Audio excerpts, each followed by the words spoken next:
Welcome to the All Pop No Culture Podcast. I'm your host this week once again, Opie, and I'm joined as always by Kevin. Hello. Alex. Hi. And David. Hola. Pete is absent again this week. Not really sure what. We're recording a different night, and he wanted to spend time on a different project. So I don't know. He might be trying to start a new podcast where people don't yell at him or call him stupid. And so I guess he'll be doing foolish. it by himself. Understandable. You think of that else? You think he won't be calling himself stupid in a week? Do you think it's something I said? I don't know what it could be.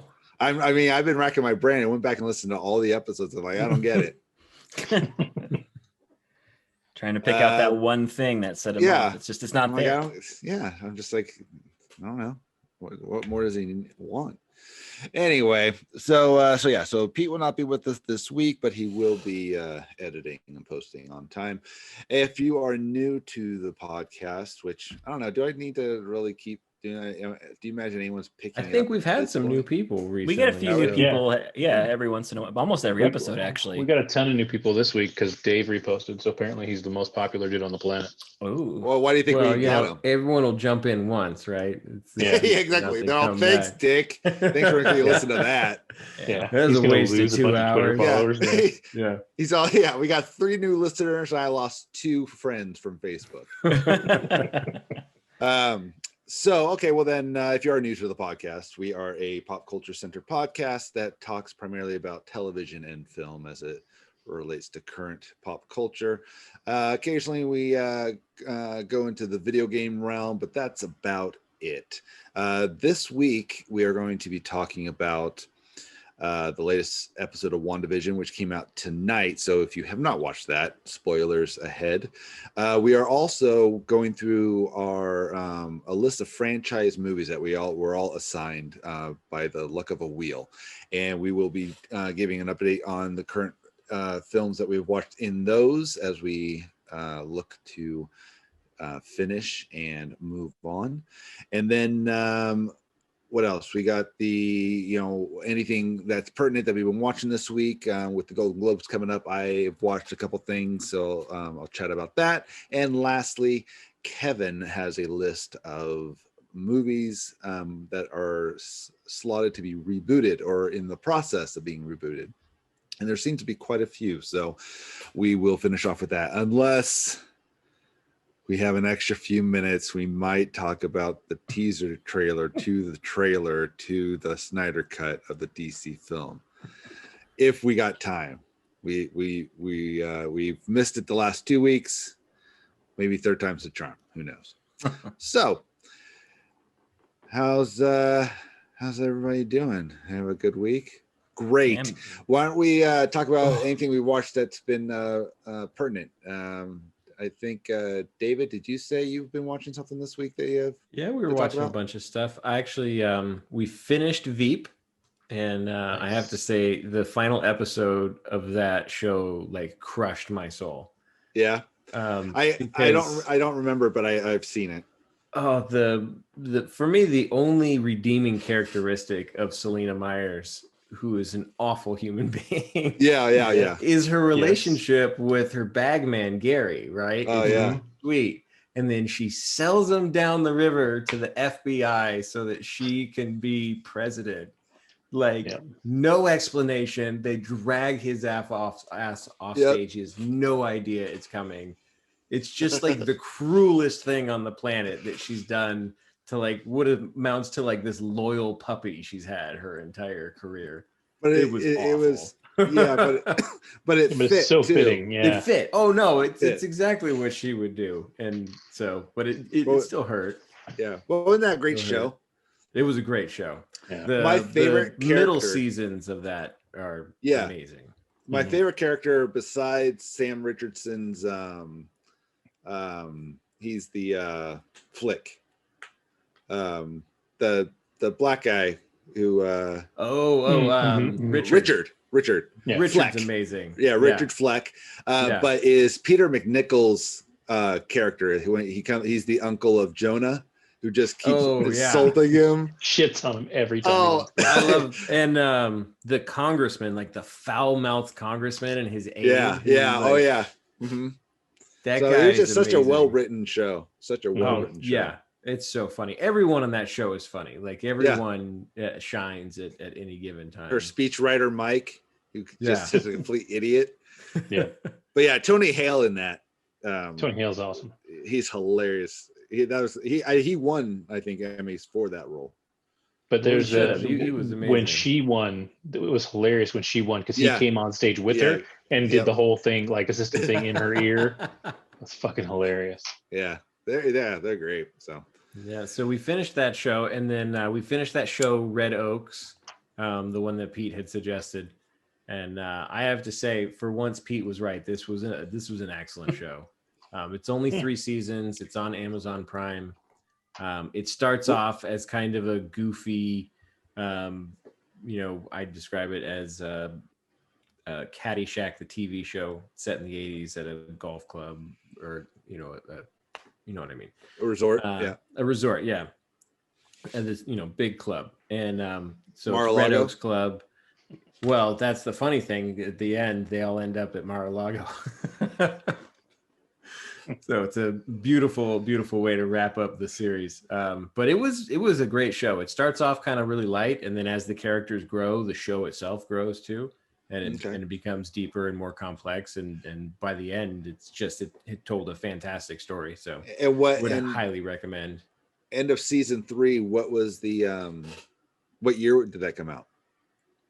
I think the final year was 2017, so it was like 15, 16, 17 when this came out. So I think it was kind of lost in streaming no man's land. There was not a lot of good stuff around that time. There was a lot of stuff, and it was really hard to find. I don't think it was a Prime original either. I think it was somewhere else. Oh, really? I think so. It might have been one of those Canadian shows. Yeah, it's a Prime show now. And it was good. It was enjoyable. I enjoyed watching it. And we've moved on from that to watch a show called Wayne. I don't know if anyone has heard or seen anything for Wayne. Wayne, I don't think so. I don't know how we found it, but I think it was again on Amazon, and it was like suggested, and we're like, yeah, okay, we'll watch this. And it's just about this like 16-year-old kid named Wayne who is kind of like a teenage vigilante. Anytime he sees anyone being wronged, he goes over there and beats the shit out of whoever's doing the wronging. Like in the moment? Oh yeah, right then and there. We'll just like at one point, like he sees a bully and he's walking down the hallway, he grabs a trumpet out of a girl's hand and beats the bully, like knocks his teeth out with the trumpet. Is it like a comedy or is it like a drama? It's I think it's a dark comedy, would be the description. I don't know the names of any of the actors in it, but they're actors that when you see them, you go, oh yeah, okay, I know that guy. Okay. It's, kind of that level of actor. You've seen him in a bunch of stuff, like the guy who does Mayhem for the Allstate commercials. I don't know if anyone knows that dude. Oh yeah. But everyone knows the dude. He was on right? Oz. Rescue Me. Yeah. He was on Rescue Me Yeah. too. And he was on 30 Rock, and like the dude's been in everything. He was also like the ex-boyfriend of some character that like kept showing up. On 30 Rock. Yeah. Was that 30 Rock? Was he? Yeah, he was Tina Fey's ex. He's Liz's okay. ex. He's the beeper salesman. The beeper Just a king loser. Oh yeah. Yeah. Yeah, he's fantastic in that too. So we're about 3 episodes in. It's a pretty crazy show. It'll go long and it tells a nice story, and then all of a sudden something will happen, and that dude will do something absolutely crazy that you don't expect. So it's been interesting so far. I don't know if it's gonna maintain, but it's been so it's a current run show. I have no idea. I literally just found it and started watching it. I didn't look at what the year was or anything. Like we started watching it yesterday, so we're like 3 episodes in, 4 episodes, cool, stuff like that. So that's about it. Other than that, we watched Coming to America, which is a classic. Have you not seen it in a long time? I'd seen it, but probably not for like 5 or 6 years. But it was really good. It held up exceptionally well, I thought. And I was saying earlier that I thought I always was a fan of Eddie Murphy in the film, but watching it this time, Arsenio Hall was stealing the movie for me. I thought he was fantastic. His other characters are so good. Oh yeah, he's really good in that. Yeah, I was just looking. Yeah. I remember vividly going to the movie theater and seeing this in the theater because I happened to be down in San Pedro at like a cousin family reunion, and we all went to the movies to see this. And I was just curious. I'm like, what year did that come out? I was 13 years old going in to see Coming to America, and I don't remember it being like, oh my goodness, or like it was just like, I was old enough, I guess, in 1988 to see an R, or was it R rated? It's R rated. Yeah. So I don't remember if I got snuck in or what. I just remember I saw that in the theater. And I remember being a young boy, and the scene that I always remember, like to this day, is that when the girl pops out of the water and she says the royal penis is clean. For whatever reason, like that stuck with me forever.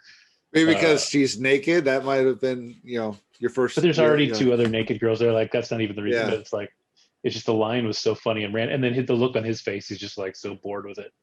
Yeah, that's the best part is he's so bored with it. He's half asleep. Like, okay, thanks. It took you long enough, right? Yeah. Yeah, that's a good movie. I'm really hoping they don't mess it up because it wasn't something that needed a sequel.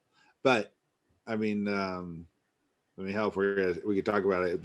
With the trailer that's come out. I've seen the trailer, and so far, for what I saw in the trailer, it looks like it could be good. It looks like it could be good. Yeah, I remember it's fun. It's got Leslie Jones in it as well. Oh, nice. Yeah, I mean they brought everybody back. Yeah, except everybody that's still alive is back. Is in there, which that's pretty impressive. Yeah. So that also helps, in terms of trying to tell a story or something. I think it just they probably made it a lot more fun on the set too, having everyone back doing the same thing. And so hopefully, I mean, that'd be great if it killed. I just hope they have a good story and it's just not here's all the characters again doing the same. I mean, shit. this story looks pretty cookie cutter. It doesn't look like it's terribly fantastic. But as long as it's entertaining. Yeah. Well, the original one, the story isn't all that brilliant, No. Yeah. It's all about the characters and all that. It's funny because like it's got like watching it with today's lens, it's like the Lion King meets Wakanda back when he's at home, and it's just it's the costumes are gorgeous. I mean, they spared no expense. The costumes are fantastic. Like my wife was just watching going, oh my God, it's like, costume porn. Everyone was fantastic. Well, and that scene when they bring out the bride or the bride to be, and they do that big like African dance. The big dance. I was like, dude, that's kind of dope. Like, they didn't mess around. The only part of the film that didn't hold up is like the really awful matte painting of like the palace in Zamunda. It's so bad. It looks like it. Oh man, you can't. Like it's supposed to look like the palace in the background, but it's clearly painted on, and it's not even highly detailed paint job. No, this is like a fresco, like community theater on a level. wall. Yeah. It that looks really bad. There's no holding up there. They redo it in the trailer for the new one, and it's all like CG, and it looks like gorgeous and real and all of that. I would kind of hope that they still use that terrible matte painting. That would have been really funny. That would have been awesome, actually. All right, and cool. Yeah, so we'll look forward to that. It's coming out in March. We'll probably talk about that when it comes out as well. Alex, you've been awfully quiet. Did you watch anything this week of note?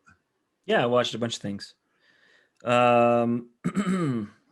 First things first, I finished the Frankenstein show, the Frankenstein Chronicles with Sean Bean. So I got through the second season of that. Okay. It's good. And it's only 2 seasons? Yeah, I'm not sure if they're doing more. I think they... Is he still on the show? Well, remember, I it's don't want to say if we anything. want to know more, like he'll ruin it. But Yeah, I'll ruin this it, but I don't know if show anyone does wants to sound watch it. interesting. It's That's very fine. interesting. It's a That's cool fine. show. I mean, I can always just look it up. I mean, You could do that, yes. it's like But I 14 episodes. He's only in 3. It's a good show, and I do recommend it. And acting's good, sets are good, costumes are good. If you're hankering for like a Victorian era piece, sometimes you're in the mood to watch a certain period piece. It's a solid choice for sure. Let's see, what else did I watch? I watched on a whim. I just burned through in like a day. I burned through all of Afterlife, Ricky Gervais's newest show. Oh yeah, has anyone else watched that? I have. Yeah. Okay. Yeah. I really haven't watched liked it. no. I really liked it. It's not as funny as I thought it would be. It deals with some. Oh yeah, I know. Deals with some Did you ever very see heavy Derek? topics. Did you ever see? I didn't the watch show? Derek. No.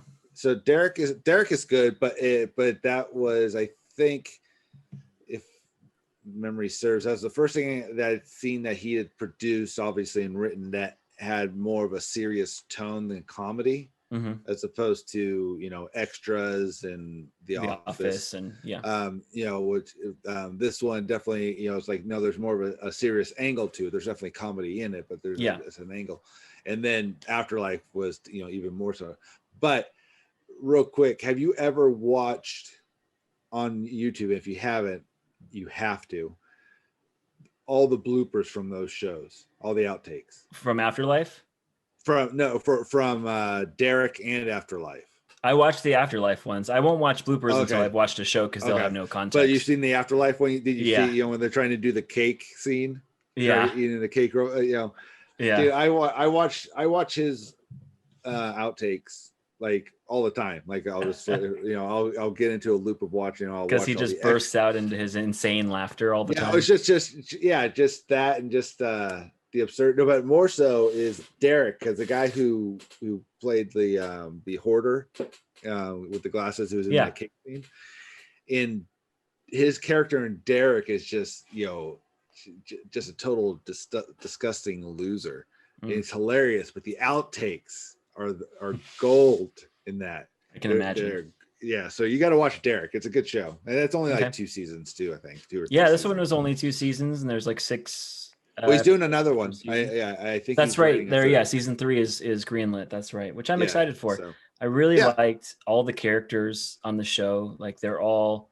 It's pretty ensemble cast, but the nice thing about it is they don't really all deal with each other. Like a lot of his relationships and the people that he talks to are like one-offs. It's like him talking to this person, then this person, and then maybe there's like a small group, and then there's this person, and like they're all very, very strong characters. Like you're excited, and all recognizable too. Yeah, like you're excited when you see like him going to the park bench where he meets Anne, for example. You're like, oh, it's an Anne scene, yay, because she's super cool. Like it's really a well done show, and a lot more heartfelt than I thought it would be, for sure. Which is nice to see from him.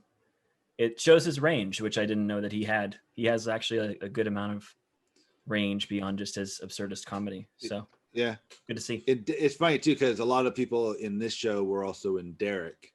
And then he has like his friends that he keeps rehiring for everything.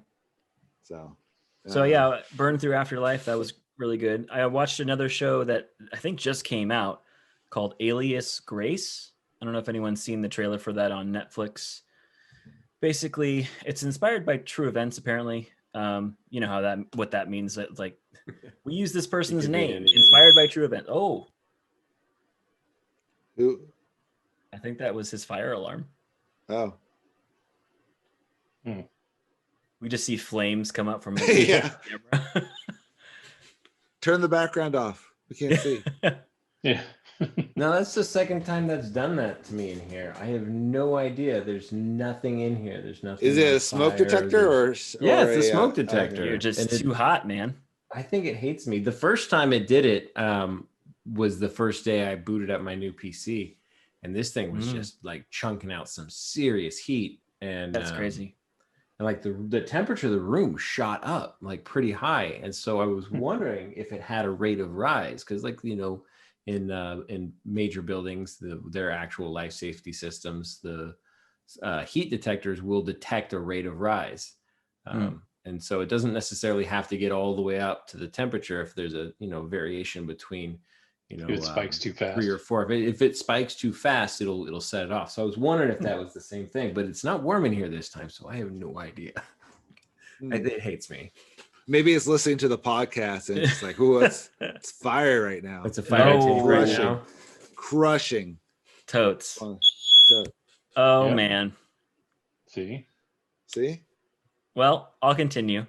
So Alias Grace is a story about a young woman who's convicted of murder, and she's been in jail for about 15 years.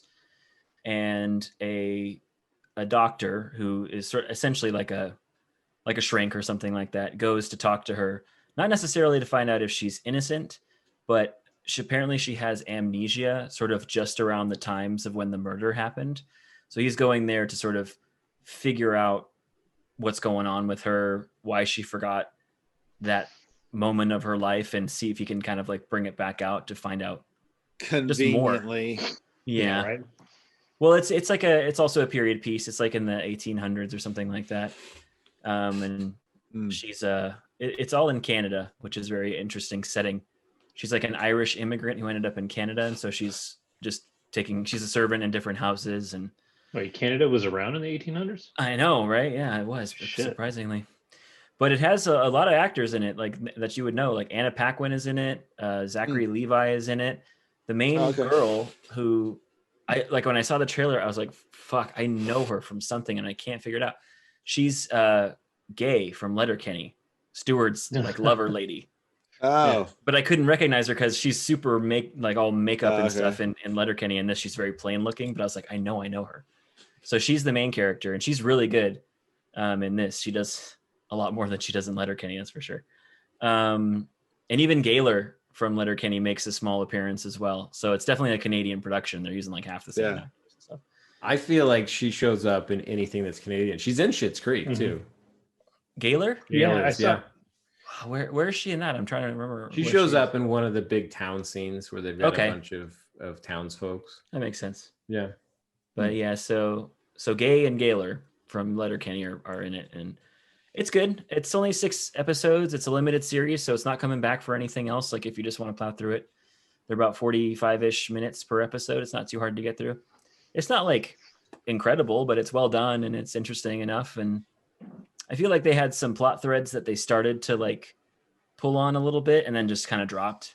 That would have actually been really interesting, but they didn't go forward with them. And maybe it's because it's based off of what really happened. Who knows? But it's still good. The acting's good. So that's I'd say that's a recommend. It's, not going to blow your socks off, but it's solid. And then the last thing that I started, and this may get us off on other tangents, so I'm even afraid to mention it. What do you mean? Well, tangents. I know we've never done we don't do before. that. We're so structured. I'm sorry. I don't even know what that word means. I don't even know why I mentioned it. I don't know why you did either. We will definitely not go on a tangent about tangents. I'm ashamed. I'm gonna have to look it up now. Is that like a math problem term? Or what does that mean? Yeah. How do you spell that? So I listen to some other podcasts, and this one podcast that I listen to does, I know, just a couple, just to know that we're fucking better, just to know that we're better and they're shit. But anyways, so one of them that I listens to does movie reviews. You listens to? You watch too much Letterkenny. Yeah. Come on, Squirrely Dan. I listen to. Okay, whatever. When you listen back, you'll hear that S on there, like we all did. And that's what I appreciate about you. So, is that what you appreciate about me? Let's take it down about 20% there, Squirrely Dan. And we're back. And we're Speaking back. of tangents. Speaking of tangents. Is that what you were talking about? Was that the tangent? What was I talking about at this point? So one of the podcasts that I listen to, they do movie reviews of like entire franchises. So they all watch movies of And one of them that I listened to recently was like the Batman franchise, and I was like, oh, okay, like they did all of them, like from the Adam West 66 through Keaton and Clooney and Bale and all, like they did all of them, and they kind of rank them all. They do like a ranking system for them. Like they watch them all together. They watch them not now because they have to be separate, but they all watch a movie and then they come together and they talk about it, and then they watch the next and they come together. Okay. And then they sort of rank them as they go along. So like after Batman 66 comes Batman 89, which obviously would be ranked like number 1 in every way above 66. But then as other ones come in, like Batman Begins and Dark Knight, things start like shifting around. Gotcha. It's just a really interesting show. And I was like, man, I'm kind of in a Batman mood, but I've seen all those movies a bunch of times, and the ones I haven't seen, I'm not going to watch again. So so I started Gotham. Oh, you might. Which I've never watched. Oh no, hold on. I know where this tangent's going to go. Well, it's DC. That's why I'm concerned. I did, but I do have on the wheel the Batman franchises, separate ones. So you might have to watch those again. And if I do, I won't mind most of it. Yeah, that's fair. The Schumacher ones, though, man. Those I mind. I do. Yeah. Dark Knight Rises, I kind of mind, but I can get through it. And I've never seen 66, to be honest. So, although that's probably not even on there. No, it's not. Yeah, it would just be like Burton, Schumacher, and Nolan, I would imagine, for the Batman films. Well, Burton and Schumacher are part of the same altogether. I consider them different. They're different. Well, that's fine, but it's part of the 4. Yeah, the wheel doesn't give a shit. Yeah, but so is that going to be one, like just those 4, and then like the Bale universe is a different thing on the wheel? Oh. Yeah. Okay, I like that. Yeah, that's not bad. Getting back to it, yes, I started Gotham, which I never got around to watching, mostly because I've seen DC shows that are on TV, and most of them are the kind of general pattern is they start out okay-ish and then they turn to total shit. Like, so it's like the movie franchises. Yeah. So like Arrow and Flash and Legends of Tomorrow. Like I've tried all of those and they start out good and then they just get really, really bad. So I was like, that must be their formula. Yeah, I think it is their formula. It can't be a coincidence on every single program. Yeah. Even Batwoman, they switched the main character after the first season. Yeah, well, what are you gonna do? But anyways, I finished the first season of Gotham. Like I plowed through it because I really like it. It's actually really good. The first season was pretty good. Yeah, I haven't gone. And that's what I know. Like I can already see it coming. I think there's 5 or 6. It is still on. Yeah, it lasted a long time.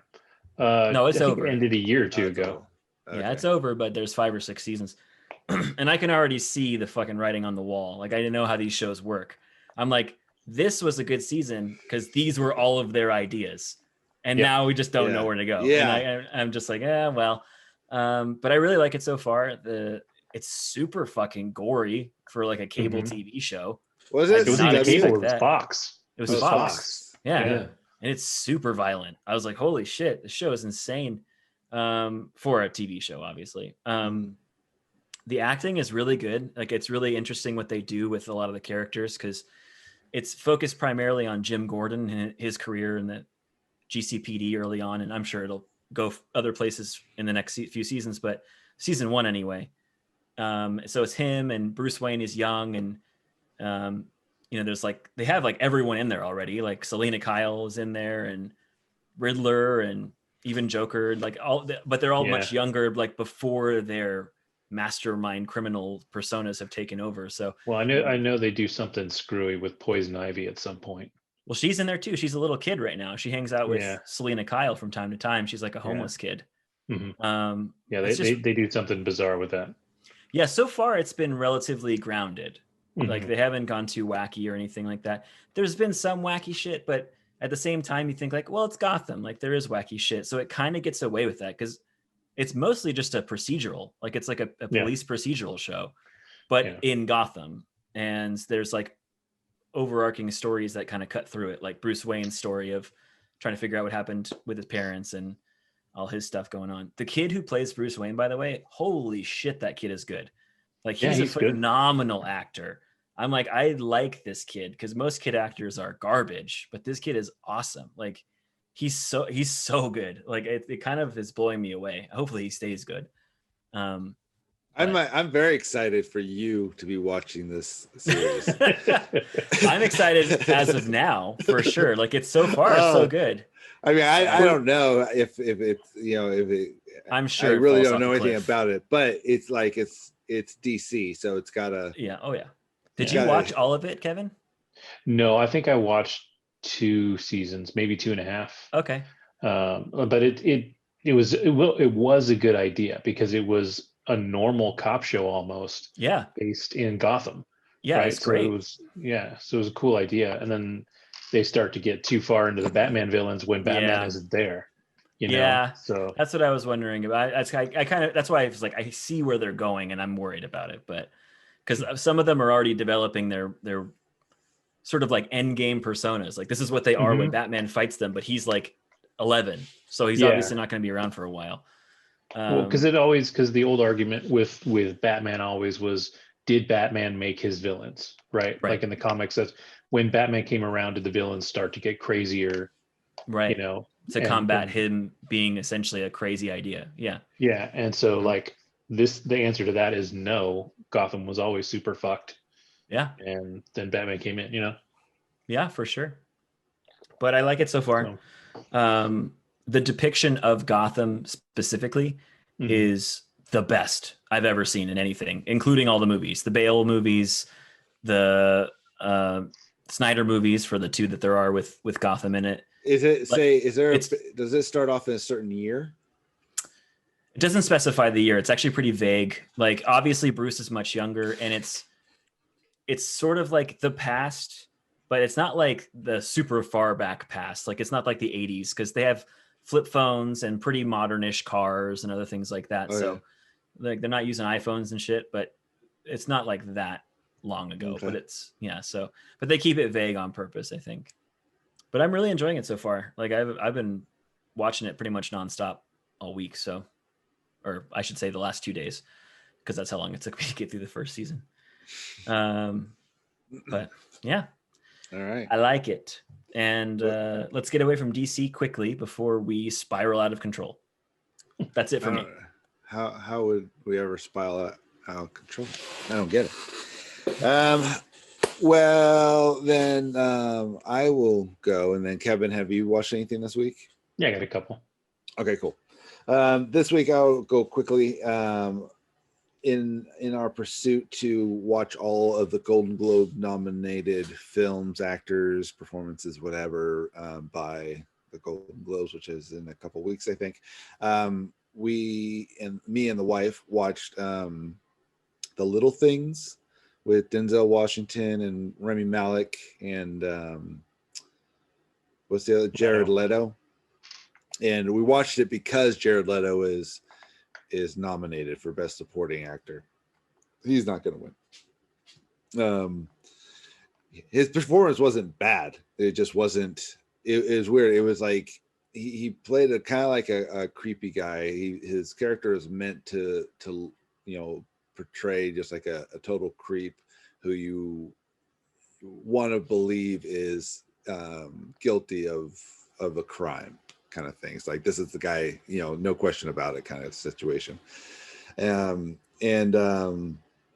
he wasn't in it that much. And the movie, honestly, when it was over, I'm like, I don't understand why this movie was even made. Like I don't understand the purpose behind it. I've heard that. Yeah. It did not receive good reviews. Yeah. I mean, I wouldn't say it was a bad movie. It's just like at the end of it, like, why? Like, I don't understand what happened. It's almost hard to find what the conflict was. And then the outcome is like, so that's just cool. That's just how, so if, I won't ruin it because it's still fairly new, but yeah, the movie didn't need to be made. The Rami Malek's character was a bit, I don't know, overacting for the character that he was playing. He's playing a detective, but he just like overemphasized his dickishness. So I don't know. wasn't that great. So yeah, Jared Leto for Best Supporting Actor. I don't see why he would win. He didn't. There's nothing that was like, oh, you know. I think he's a good actor. He can do stuff, but no, don't see that. And then the other one I watched was Hillbilly Elegy, which is based on a true story as well. And I'd heard a interview with Glenn Close, who's nominated for that, which is why we watched it.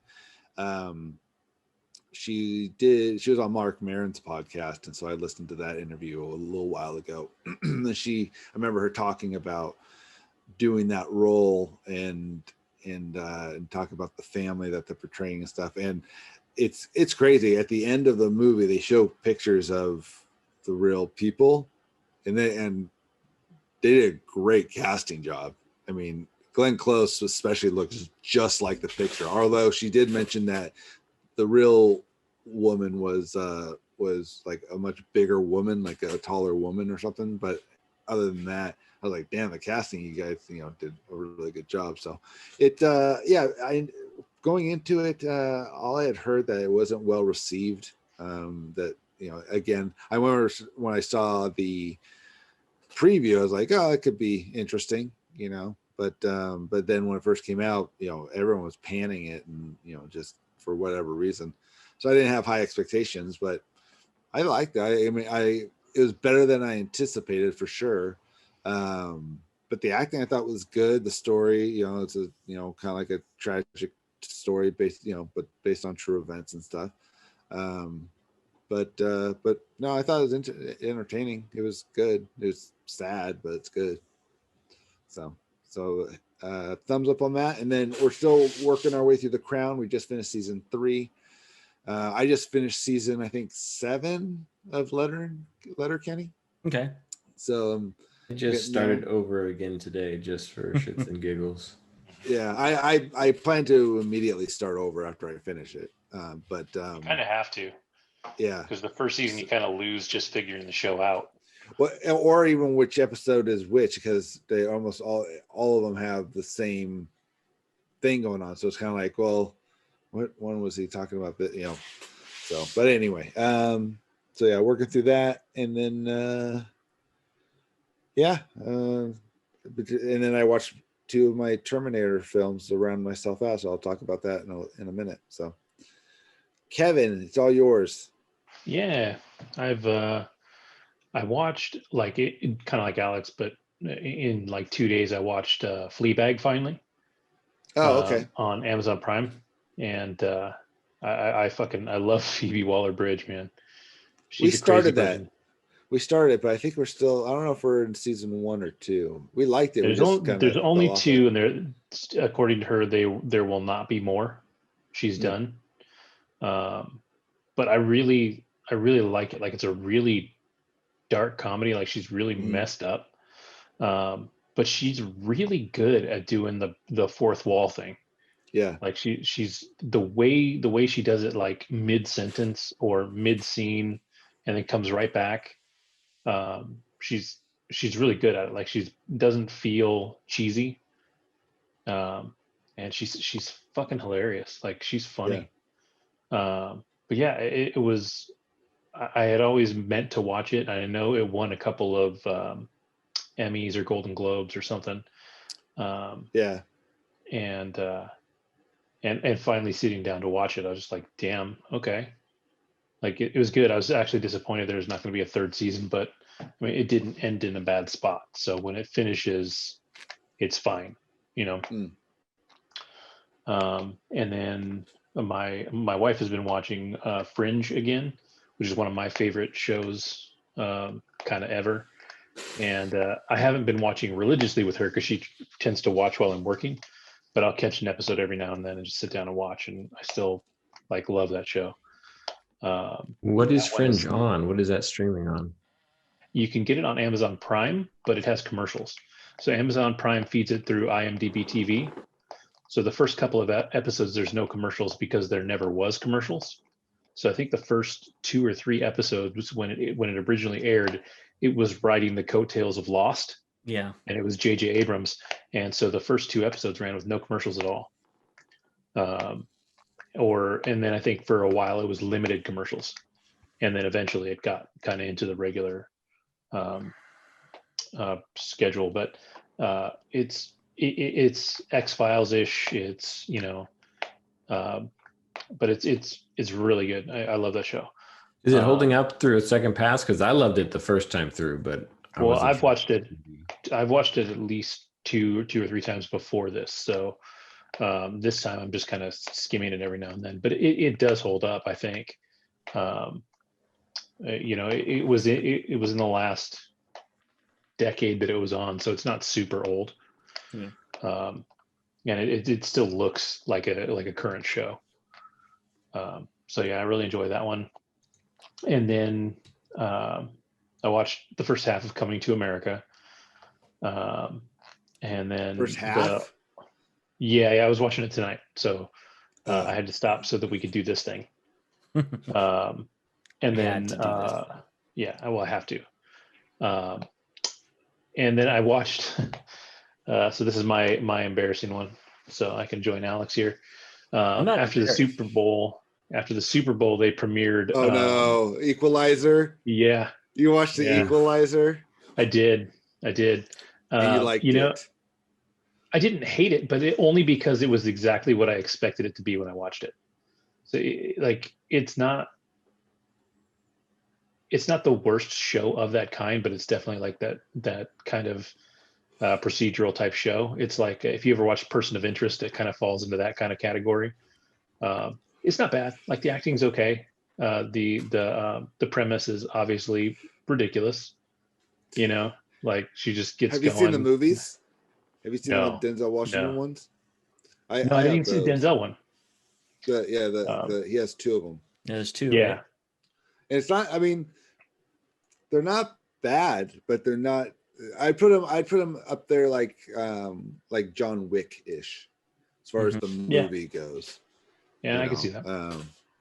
Just ridiculous. Like, okay, you're that much of a badass at your age. Yeah, and that much more than everyone else. Yeah. Just that kind of stuff. But you buy into that, the movie's okay. Yeah, exactly. As long as you accept the premise and take that little bit of cheese, it's fine.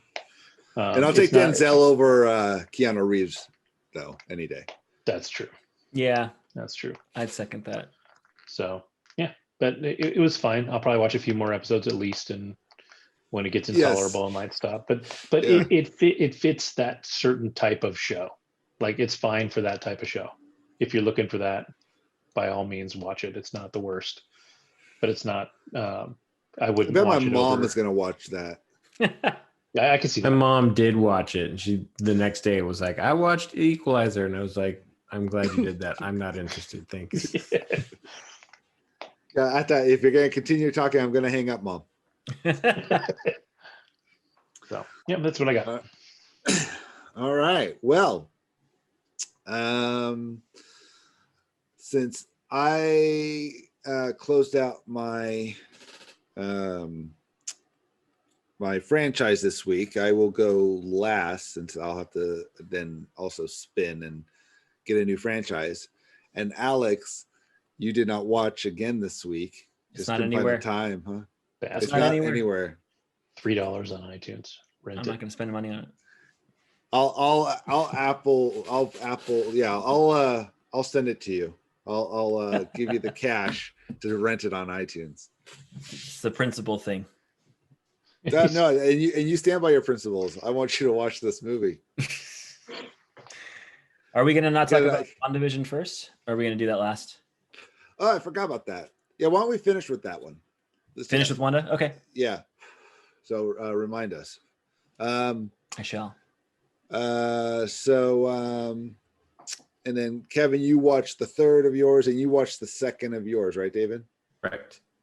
All right. Well, Kevin, since you were just talking, David, why don't we go ahead and start with yours, with your franchise of The Karate Kid. The Karate Kid. So yes, Karate Kid Part 2.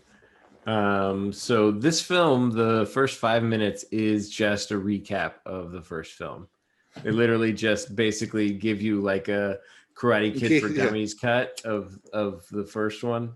So you catch all the way up, you get the crane kick, you get the celebration, and then you get the scene in the parking lot with Kreese like losing his shit at Johnny for coming in second. That's right. And Mr. Miyagi steps in. That was supposed to be the final scene of the first movie. Oh, was it really? That's there some because during Cobra Kai they had all those interviews and stuff, and they talked about that, where that was supposed to be the final scene of the first one. I don't know why. I don't remember why they cut it, or if they anticipated there being a second or what. But yeah, maybe they realized it was going to be a second. But yeah, so they have the scene, and Kreese goes to punch Mr. Miyagi, and he just turns it out of the way one way and then the other way, and Kreese ends up with broken hands, and then he goes and he's got him in a vulnerable position. He gives him the same speech that Kreese gives his students, like no mercy, all of that crap. Yeah. And then he does the nose thing. Yeah, he does the nose honk. And then I think my favorite part of the whole movie is they get up and they're walking away, and Daniel-san says to him, "You could have killed him." And Mr. Miyagi says, "Yeah." And he goes, "Why didn't you? Why didn't you? Why didn't you just casually murder this dude for no reason?" That was the line. I was like, "Whoa, man, Daniel!" It's the 80s, man. You could get away with it easier. Yeah. It's like shit. Karate Kid Part 2. He's like, man, no longer just a valley champion. Like, this time, that guy personal. Was a dick. Just kill him next time. But, Daniel's our hero, by the way. Don't forget that. Yeah, exactly. Right, and then the next scene is just all kinds of problematic. It smash cuts to like the next day, or who knows? It's not quite clear. 5 years later. Yeah, Daniel pulls up to Mr. Miyagi's house in like what looks like 10-11 a.m. like by the lighting and all that. His car is smashed up and he's wearing a blue tuxedo, right? And apparently he has just gotten back from the prom, which I guess maybe was the night before. Well, he got lucky. But he broke up with Allie. It happens off screen, right? They're like, nope, she's gone. Psh. She's gone. And it's like a one-liner thing, like that they broke up. Yeah, it's just like written off. You're gone. She wasn't important in the first film, so she's not going to be in the second one. Let's just make that clear. Let's make that clear. Yeah, she's gone. She didn't want to come back. Also, she's not required because right then the mailman from like Mr. Rogers shows up and is like giving Mr. Miyagi like this guy is like uber personal and asking all these questions and stuff. And I was like, this is a really weird scene. And then you find out that they all need to go to Okinawa, which is where the remainder of the film takes place. Yep. And oh my God, it's very boring. It is just not interesting. It's well made, it's well acted, but they just take their time with everything. I mean, there's so many scenes with Daniel-san just like dancing with the girl, and you're like, okay, this is very lovely and serene and peaceful, but come on, let's pick this up a little bit. Never heard more windpipe in your life. I know, right? It's just constant. The Mr. Miyagi breaks like this huge 8-inch like old oak wood, like weathered, it's like 1,000-year-old beam. He just like karate chops it in half like it's nothing to save his arch rival's life. Yeah Fuck around. And then so the whole point of this movie, like the secret move in the first movie is the crane kick, right? Yeah. And this movie, it's the drum technique. And the drum technique is the secret to Miyagi family karate, and that is don't be there. Like that's the like essentially you're supposed to turn out of the way sideways, and they they kick past you. But when it comes down to the final fight, and Daniel-san is fighting Soto's nephew, who I don't even know what this guy's name was. Like he was just always referred to as the nephew. But when it comes down to that fight and they're like on a little island in the center, apparently the Miyagi family move is to put your hands together like you're praying and then bitch slap the guy back and forth with your hands, because that was the winning move. And I was like, you guys could not come up with something better than that. It was so terrible. Like a wrestling finishing move from the 80s. Yeah. Well, I thought he was going to follow Mr. Miyagi and like turn sideways and the dude would like punch a rock or something, right? And he would just lose because his hands were disabled. But no, he just continually slaps him back and forth with his hands in like a praying configuration. It was ridiculous. And then that's like the end of the movie. Yep. Do not recommend. 10 out of 10. Now you've seen 3, right? I know I have, but I have no recollection at all whatsoever. So I know, awesome. And I watched the Rotten Tomato score, and the first one is like 87, and you finish. Okay, yeah, that was pretty good. And the second one was 53, and I thought, okay, I would have said 42, 45 range, so a little high for me. And then 3 is I think like a 13. So. Yikes. Already awesome. Know that the bar is exceptionally low for this next one. I want to say I probably have seen it. I gotta say I've probably seen it at least twice just because of my recollection of it. I don't think a one time through I'd have such a memory for it, but I know what you're in for, dude. And I have no idea. I have no memory of it at all whatsoever. My God. And I don't even know if it's been like teased in Cobra Kai, because if it has, that wouldn't even right over my head. In fact, that's the finale of this season. The finale is who is Kreese calling. You know, he gets on the phone, he's calling somebody. We think it's the guy that's in number 3. Okay. So, but they haven't shown any of the scenes from that movie. Well, they kind of show him in the flashbacks. Oh, okay. When he's in Vietnam. So you'll see it. Watch 3. So the Vietnam stuff, that's in 3? Oh, I'm excited. No. You'll see. You'll see. You'll see what I talk about. All right. Yeah, don't spoil it. Yeah, I don't want to spoil it. If you don't want to spoil number 3 for you. Oh my gosh, I cannot wait. Can you video yourself watching it? That's one that I want to see you watching. Like The Room. Oh man. It's The Room level quality. No, it's not that. I mean, it's just nothing is like The Room. Yeah, nothing's like The Room. Let's be fair, but it's especially when number 1 was, is a good entertaining movie, and then 2 was, like I said, it wasn't good, but it wasn't horrible. It's just there, Just there. I guess it'd probably be better if the third one was better, to be honest. But oh well, that didn't happen. Well, I'm in for it whenever I get around to it. That's the one where it's like, I got Karate Kid. I made the mistake of every day after work, I turn something on the TV in the garage, and I get on the exercise bike and I pedal really hard for like half an hour. And I was like, okay, I'm going to turn on Karate Kid 2, but I was so fucking bored. I was staring at the time going, am I done yet, the whole time? Because I was not engaged in the damn film at all. So I realized that I can't like do any sort of like work that I'm trying to distract myself from while watching these films. So yeah. You watch the clock and it's actually going backwards while you're watching that movie. Yeah. Getting exhausted, and I have to watch this film. This was not a good plan. You already know what happened in the first one. Get to it. Yeah. All right. Kevin, you rounded out what was everyone Pirates thought was 3. a trilogy. Yeah. And it felt like sort of the end of a trilogy, but they even ended it on a little bit of a cliffhanger, so that was so great. But yeah. So it opens up and they're just fucking murdering everyone again.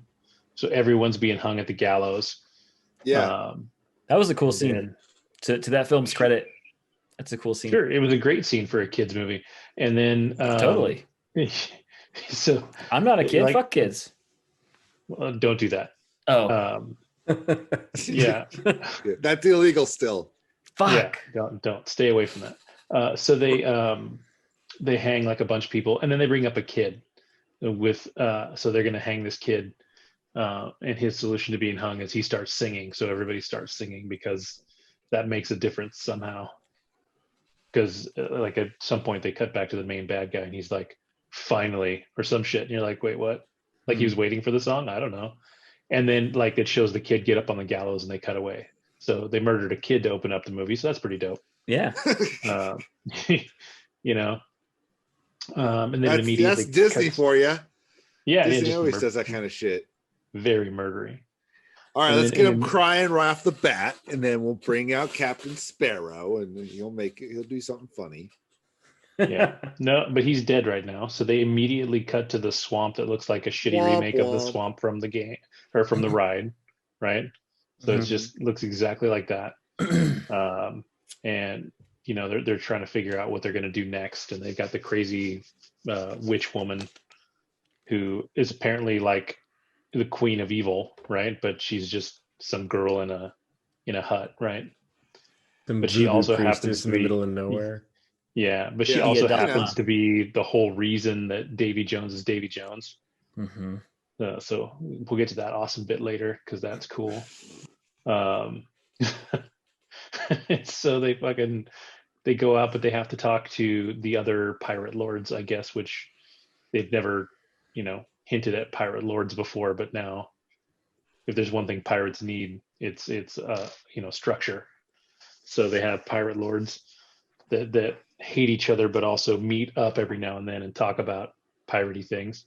Yeah. But of course, it starts off with a deception. So they go to the Asian pirate lords, which is Chow Yun Fat, I think, who I love, but he's just wasted on this part. It's stupid.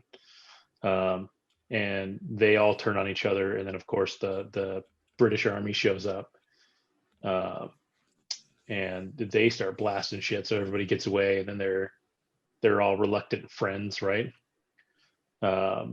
And of course, when things start to go to shit, they're like, "Oh wait, we have to have a meeting of the pirate lords." So they're about to murder each other, and then they're like, "Wait, okay, we have to have a meeting first before we murder each other." So that's cool, super cool. Like the pirate lords in like a big city made of like pirate ships. No, it's like a cave somewhere. So that's really cool. Yeah, because you got ships and shit, so why not go hide in a cave? This is about when I was watching this, in the theater. I remember thinking, I'm like, I feel like they're really departing from the ride now. Mm-hmm. I think they're really taking liberties. Like I don't remember seeing any of this shit.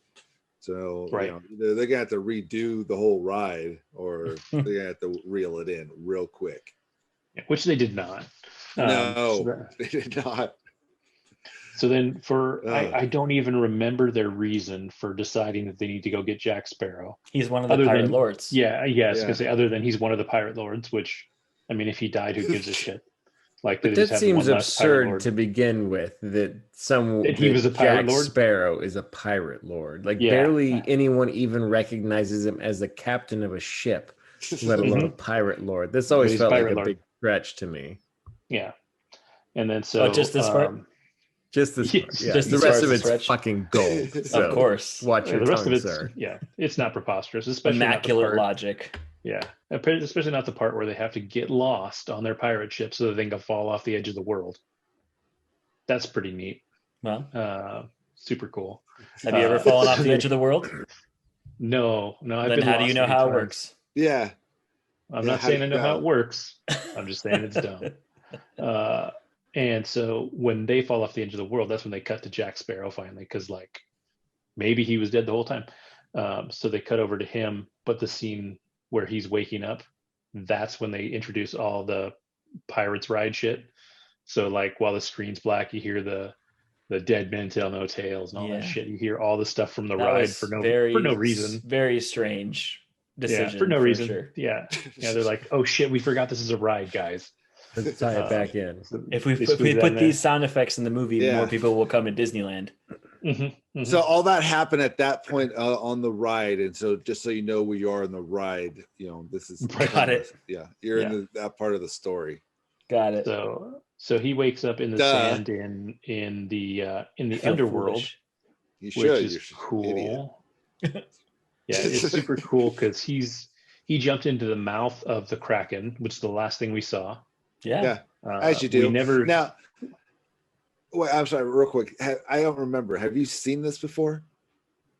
I saw it in the theater and fell asleep. So okay. So pretty much this is like a first time. Yeah, I should have fallen asleep today. And so the last time we see Jack Sparrow, he jumped into the mouth of the Kraken, which was still alive. And it was crushing the Black Pearl into oblivion. Yep. So the next time we see Jack Sparrow, he's alive in the underworld, which is super cool. And the Black Pearl is in one piece, but in the middle of the sand. Yeah. So that's also neat because apparently when the Kraken eats you and destroys you, he just shits you out in the sand in one piece. Yeah. So that's how else very nice. He's got a great digestive system. I'm confused by your confusion. Yeah. And then it's just his litter box, right? Yeah. Yeah, exactly. And then some rocks turn into crabs and take the boat back to the water, which happens to be the water where all the other pirates fell off the end of the earth too. Yeah, so that's cool. What's the problem? So now they're on because their boat got fucked or something when they fell off the end of the world, but they were okay. I feel like you should write this down and submit it as a synopsis because you're killing it. I'm crushing it. I mean, it's sounding all correct to me. In fact, I'd actually want to listen to your explanation of everything before watching the movie again. Like I'd rather just listen. Like you're the cliff notes that's really all I need. This is all I need. This is like a Pete retelling, but I just can't help it. Because it's not that bad. Yeah, it's like the reading of a deposition. He's just reading the facts of what he witnessed. Yeah, I'm like, whoa, don't hold it against me. I didn't do put this. any emotion into it. Just, Item 34C: Jack Sparrow is on the beach with it. Anyways, fuckers. So then they find out that if they don't get back to the underworld by sundown or sunrise or some sun shit, that they're going to be stuck there. Sunset then. Yeah, sunset makes sense. Sure. And so because the sun's going down, they got to get it right there at the circle. It's got to be perfect too. So perfect. So they have a map with a little circle in the middle that turns because it's a map and maps turn all the time. So they realize that, or Jack realizes that they have to flip the boat over, which you can totally do with a boat because that's how they're designed. Yep. So they run back and forth until the boat flips over. Yep. And then when the sun sets, it rises and they flip back and all the water runs out and they're on the other side. Yeah. So they made it just in time. Just fantastic. I mean, it would have been a very short movie if they didn't. Let's be fair.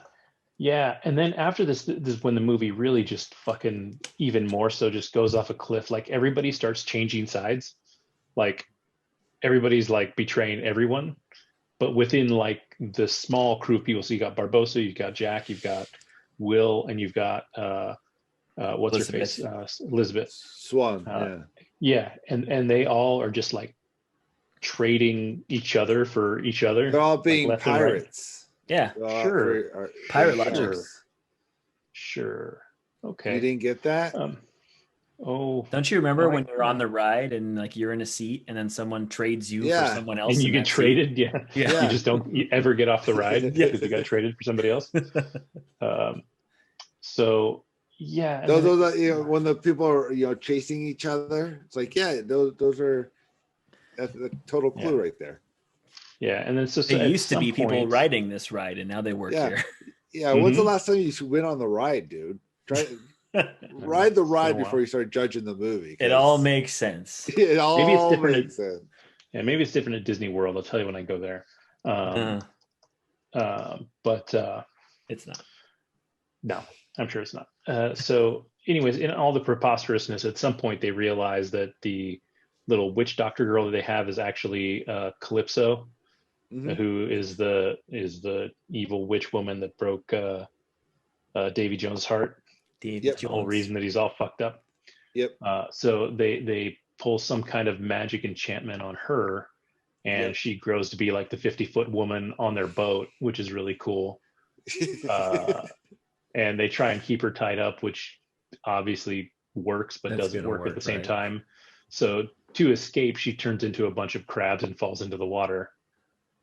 So that's super cool. That's sexy. And, and then then the whole British fleet shows up to fight the pirate fleet because they've all decided that it's all good.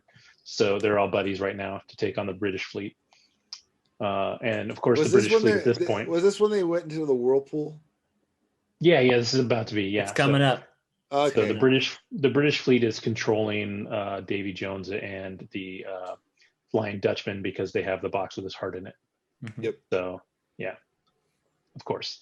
So of they're course. like, how's they gonna do it though? They're like, Davy Jones, go kill everybody, and he's like, sure, dude, you have my heart, bro. And so he goes out there, and then like he looks up and he sees the storm coming, and he's like, oh, Calypso, and then goes forward anyways, ignoring the fact that she fucking hates him, and she's cool. So they start flowing to going towards this giant whirlpool, and then they fight in this giant whirlpool for a long time. Somehow they don't get sucked in, which is neat. Don't they like fight like across the whirlpool, like trading sword fights? Like, the masks get tangled up, I think, if I remember correctly. Yeah. That must have been hard to film. God, I know. Think of the budget.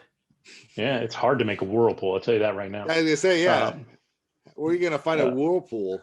But Calypso never comes back. She just creates the whirlpool to be a bitch, but she doesn't really do anything after that. And then somewhere along the way, they're trying to free everybody, and Jack Sparrow finds the heart, and he's got it in his hand. He's about to stab it so that he can become the captain of the Flying Dutchman. But at that time, what's his fucking face? Will Turner. No, the other guy that stabs him. Davy Jones. Yeah, Davy Jones. There you go. Octopus face stabs Will Turner, and he's like, haha, fuck you, I killed you. So of course Jack Sparrow, is like, oh, I'm a hero today. So he takes, Will Turner's hand and stabs the heart with his hand so that he becomes the captain of the Flying Dutchman. Yeah. And then what's really super cool, which I thought was really rad, is that the British fleet has this super gunship with like 85 guns on each side, and the Black Pearl faces off with them, and then the Flying Dutchman shows up with Will Turner in charge, like the hero come to save the day. While you look out, there's this whole fucking fleet of ships, and then 2 pirate ships, and they go alongside this super mega gunship. And because they started sailing at him, this guy that's been like the super smart, evil dickhead guy the whole time just freezes completely. Everybody's like, what do we do? What do we do? And he's just like staring, like he's totally frozen. So they come alongside him. They never bother to fire their cannons at all. And then because there's 2 boats on each side of them firing their cannons into this boat, the really convenient thing is that none of the cannons go all the way through the boat and hit the boat on the other side. So that's super cool. They're magic, man. They're ghost boats. Sure. Super cool. So it's established. That boat explodes because I want to rewatch this movie. Get it? Now. Canon. Oh, I get what you're saying. I want to rewatch it tonight. So they blow up this one boat, and then the entire British fleet's like, oh, fuck, that was one boat. We should leave. So hells yes. They're like, but it was the big one boat. It's like when you blew up the Death Star, all of the Star Destroyers. You know what? No, it was more like in episode 1 when they blow up the fucking droid ship and all the droids fall apart. That's what it was like. Anyways, and then we have the soft romantic. Then we have the happy ending where they bang on an island because it's one night out of 10 every 10 years. So she's really going to hold up over the next 10 years. Yep. But the part that I don't understand is if she's a pirate, because she's now a captain. I left that part out because it was so beautiful. She's a captain of a ship now. So why do they need to be on land? They both have Do we know boats. how Just many meet in the middle. years? How many years? Well, he has a job now. That's all right, dude. He can take a 5-minute break and bang on a boat. But do we know how many years are to have passed from the first movie to the last? Not enough. Well, 2 and 3 they're connected. They're pretty close to back to back. They're one movie, yeah. So between really 1 and 2, probably like a year or so, maybe. Yeah, maybe a couple years. So we're thinking maybe 3 years total from the first time we meet these characters. Yeah, roughly. Mm-hmm. That's quite a career for Miss Swan. Wait! I totally forgot the very, very reasonable part where they get married in the middle of a sword fight. I totally left that out. That was their really last cool. chance. Good thing they did. Yeah. Priorities, man. Yeah. He gets stabbed right after that. Yep. Yeah, good thing they got. Oh wait! Who officiated that? Barbosa. That's right. Barbosa. Yeah, that was brilliant storytelling. And then at the very end, Barbosa takes off with the Black Pearl again because Jack Sparrow couldn't possibly have seen that coming. And then he tries to chase them down with the dinghy, and that's the last thing we see. But he's got his compass and some rum, so he's obviously going to be okay. Totes. Yeah, because he's a pirate lord now. Well, he was already a pirate lord. He's always been a pirate lord, apparently. Yeah, that's a little. We just didn't know that. Go back and watch that first film. If you watch any of this fucking movie, it's far-fetched. This is the one that actually had Keith Richards in it, right? Yes. Yeah. That was a fantastic cameo. That was also his dad, so that was super cool. Super cool. Have you seen the next ones again? I don't remember. I never remember this. I don't think I have. So I'm really excited about that now. Oh, wait till you meet his uncle. Okay, he has an uncle? Yep. Fantastic. That's in the fifth one, I think. I think that's in the last. Yeah, the fifth. Yeah, that's in the fifth one. There's 5, huh? When he just gave up acting. Yeah, you have 2 more. Yeah. Awesome. I can't wait. Yeah. So excited. You get Ian McShane in the next. I love Ian McShane. He's not bad. He's actually good. He's not bad. The rest of the movie's not particularly good. No. And then the last one you get what's his face? Javier Bardem. Yeah, Javier Bardem. Oh, Jack Sparrow. Great. All right. Well, speaking of great, I've been looking forward to this. I finished off my franchises of the Terminator. So I already gave my reviews of the first 3. And I decided to 4. Yeah, sorry, first 4. I forgot how many there were. And I decided to go ahead and just power through the last 2 this week, knowing that probably the first one, Terminator Genesis, was likely to be the worst of the 2 I was going to watch. So the way I kind of went about it, just to make it easy, is since when the movies are as bad as they were, I never really remember much from them. So I basically wrote down on a notepad my thoughts as I was watching things. And so I figured that would be the easiest way to go through the movie. So we will start with Terminator Genesis. Now, going into this, I have never seen it before. I never wanted to see it. When I saw the preview, I thought it looked horrible. I just, so going into it, my expectations were very low. So, not a horrible beginning. Retelling the original story, no new information. So I was like, okay, so they're kind of almost like part of it is like, okay, so they're really solidifying this movie to the original storyline. Like, we're not separate, we're on the same path. I'm like, okay. Kyle Reese origin story matches what was given in T1. They reused the same entrance scene for Arnold from T1. So I'm like, that's, you take the actual footage, not recreate it, but the actual footage, you're okay, that's the same thing. Why isn't Reese kneeling for his time travel? I was just remember when they show him going back. The Terminator got down and knelt before it went on his time travel. Reese was just like floating in the air. I'm like, why the difference? All right, so here we go. So Terminator versus Terminator. Actually, before I'm sorry going further, have you all seen Genesis? No. Yes, Okay. Unfortunately. Okay, so Alex has, and Kevin, you have. Okay, I have not seen this movie. Okay. No, I had the same reaction to the trailer that you did, which was, why would I want to watch this movie? Okay. So, all right. So Terminator versus Terminator. If he was waiting for him and knew he was okay, so basically, at this point in the movie, what is the overarching plot of the film? Like, what? No, there isn't one. No. The answer to that question is no. Basically, the beginning of the movie is almost like a retelling of the first one. It's the exact same scenes, everything. And basically, we're at the part from the first one where Arnold is walking up to the three hoodlum guys, right? Telling him he wants us close. So he's walking up. As he's walking up, another Terminator, an older Arnold, comes up from behind him to kill him. So he knew he was going to show up. So that's where you're like, wait, what the fuck? This other Terminator. So as I'm watching this, I was wondering, he comes up and he shoots him with a shotgun.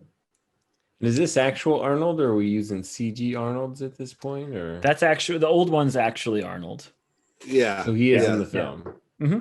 Yeah. Mm-hmm. Kind of. Yeah, he's an old man. When they recreate that scene, you could tell it's like a little deep fake, but it's for the young Arnold, yeah.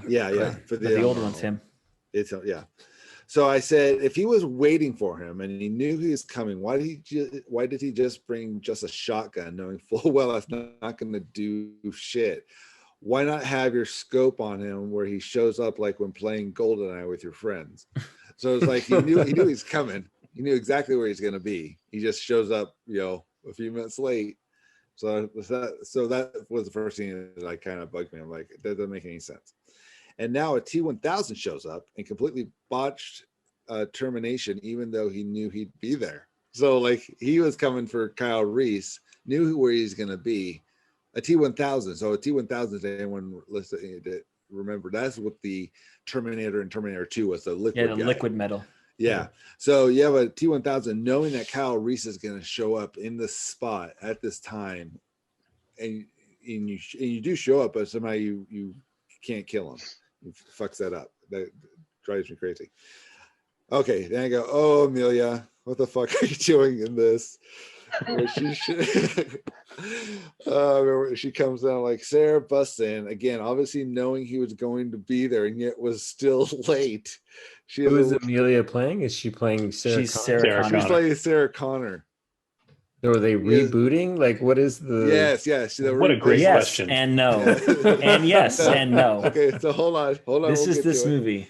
She is aware of T-1000s and Kyle Reese's mission. This is what we learned about right away. Driving an armored truck in LA, crashes into a fire hydrant after blowing the rear door off, shooting at the Terminator, and not once. Okay, so Kyle Reese gets in the armored truck with Sarah Connor, and then all of a sudden the Terminator, to which Kyle Reese thinks is just a Terminator, he gets in the back, but he's a friend of Sarah Connor's. So old Arnold is a friend of Sarah Connor, who was sent back to protect her when she was 9 years old from another Terminator trying to kill her. So since then, he's been with her for 10 years, protecting her, knowing that these Terminators are and knew that he was coming and all this. So in the next one, does the Terminator show up to protect her in utero? Is that like... So hold on. All right. So anyway, so that's what's going on. So Kyle Reese is shooting at the Terminator, which blows the back of this door off of this armored car, and it crashes into a fire hydrant after blowing the rear door off, shooting at the Terminator, and not one soul is around, even though it's in a residential street. It's like, where's anybody?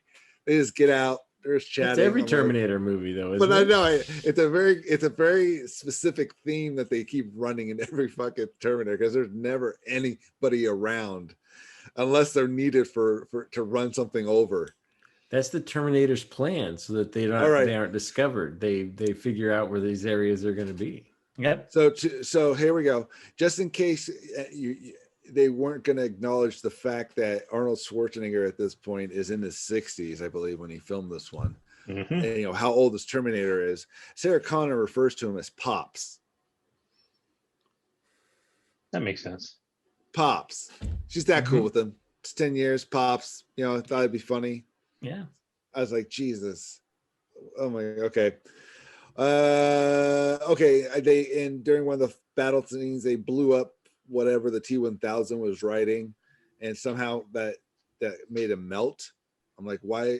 You know, why are they changing?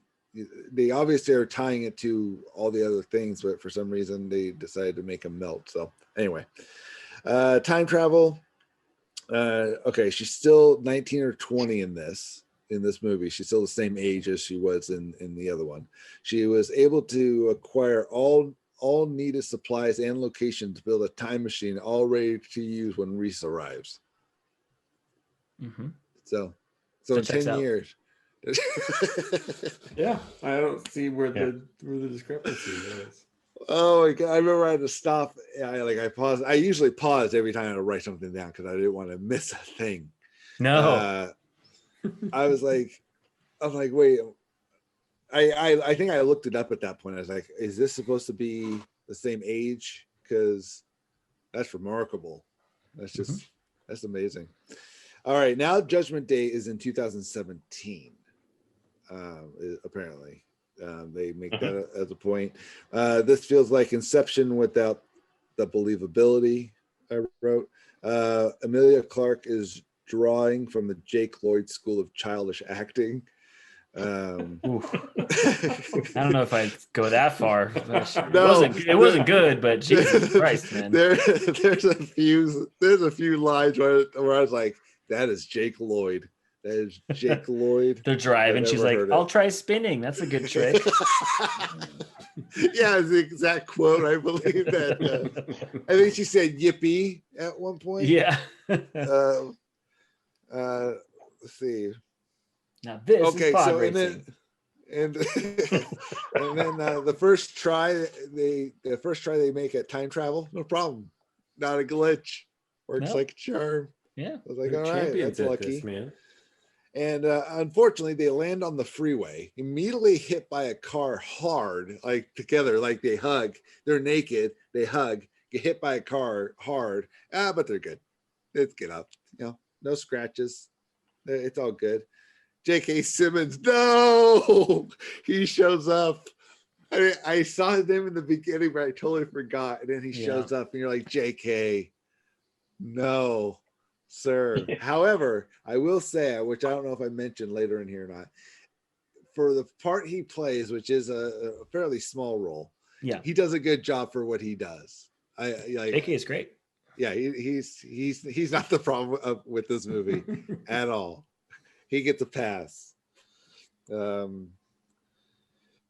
Okay, let's see here.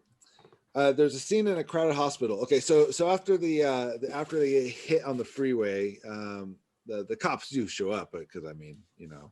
Oh, actually, because there was a Terminator that shows up because it knew they were going to be there, and so he starts shooting at it.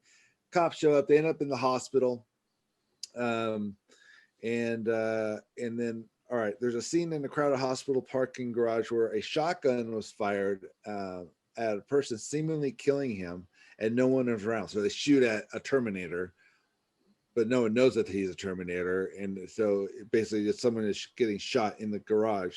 And also the FBI are looking for them because they all escaped from the hospital beds. And apparently does not think to check the garage, even though they're looking for fugitives. There's gunshots going on in the garage. It looks like someone basically just got shot. No one shows up. Like, you can get away with anything in this world. Like quite literally anything. It's like that'd be very helpful. Terminator has a bad knee. He's might have torn an ACL at some point. Is it Pops that has the bad knee, or is it? Yeah, Pops has the bad knee. Yeah, not yeah. He well, they make a point of it. No. Yeah, don't be ridiculous. J.K. Simmons was the only cop available to inspect the destroyed hospital, which is convenient. 19-year-old Sarah Connor knows how to drive a bus. Yeah, so they hijack a school bus, and they're in Marin County, I believe, because they end up on the Golden Gate Bridge. Yeah. They hijack the school bus, is driving the school bus, and it crashes. Spoiler. But it crashes and falls off the side of it, but luckily gets caught so that the top of the so it's basically just hanging off, giving them just enough time to get out safely by help of the Terminator, who pulls them up out of it. So it's quite an exciting scene. Sure, you should see it. Sounds like it. Let's see. So all the liquid metals survived the blast enough to create a upgraded Arnold, but for the superior design, Skynet itself does not. I don't know. I don't remember that part. Oh, is this when they Pops went into the liquid metal and they blew up the Skynet or whatever it was, the Genesis, and he survived because his CPU got in the liquid metal. So now he's basically a liquid metal T-1000, but he decided to look like old Arnold. Why wouldn't you? I don't know. Does Sarah Connor not own anything but black tank tops and black cargo pants? I think she even changed and she's still in black cargo pants. And so she wears black in this entire movie. Yeah, same with I think she's like Steve Jobs, right? She's just got one wardrobe, makes it easy. She's got too much other things to think about. Yeah, it must be. It's true. But I mean, a tank top, black tank top's like, it's going to get cold sometimes, but whatever. All right. She's in Baja, right? Isn't that where she's always at, Baja? So Kyle, Kyle Reese runs into his younger self during the movie. He because when they go back in time, because there's a lot of time travel. Let's start there real quick. There's a lot of time travel. Yep. It's sometimes hard to keep track of who is where and why are we watching this. But at some point, Kyle goes and talks to his younger self, which seems like a smart move. And no parents around to see the three random people come and speak to your 10-year-old son. He's outside on the side of his house, which they were in the hospital when things were going down. And so that's how Sarah Connor kind of met this kid, just in general, just randomly, just calmed him down because he was freaking out. But she knew it was Kyle Reese as a kid. So that's why she wanted to calm him down. So the parents and the kid, Kyle's parents and him, get out of the hospital. So that's the only interaction she has with them. Cut to they're out on the side of the house and she's like, hey, my friend wanted to talk to you. Is it okay? And he's like, okay. So it brings him over. I'm like, in any other situation, that's creepy as fuck. And I'm like, we're the parents.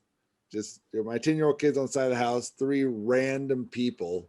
One of them's Arnold Schwarzenegger. It's like, let's keep an eye on your kid. All right. If Arnold got upgraded by falling in liquid metal, why did he stick with the older looks? I'm like, seriously, you can look like anything. Comfort You're factor, go man. It's a comfort factor. It's like when you watch sci-fi shows and like the deity takes the form of like a loved one. So he should have gone back to T1 look. How would Amelia recognize him? She'd get used to it. I don't know.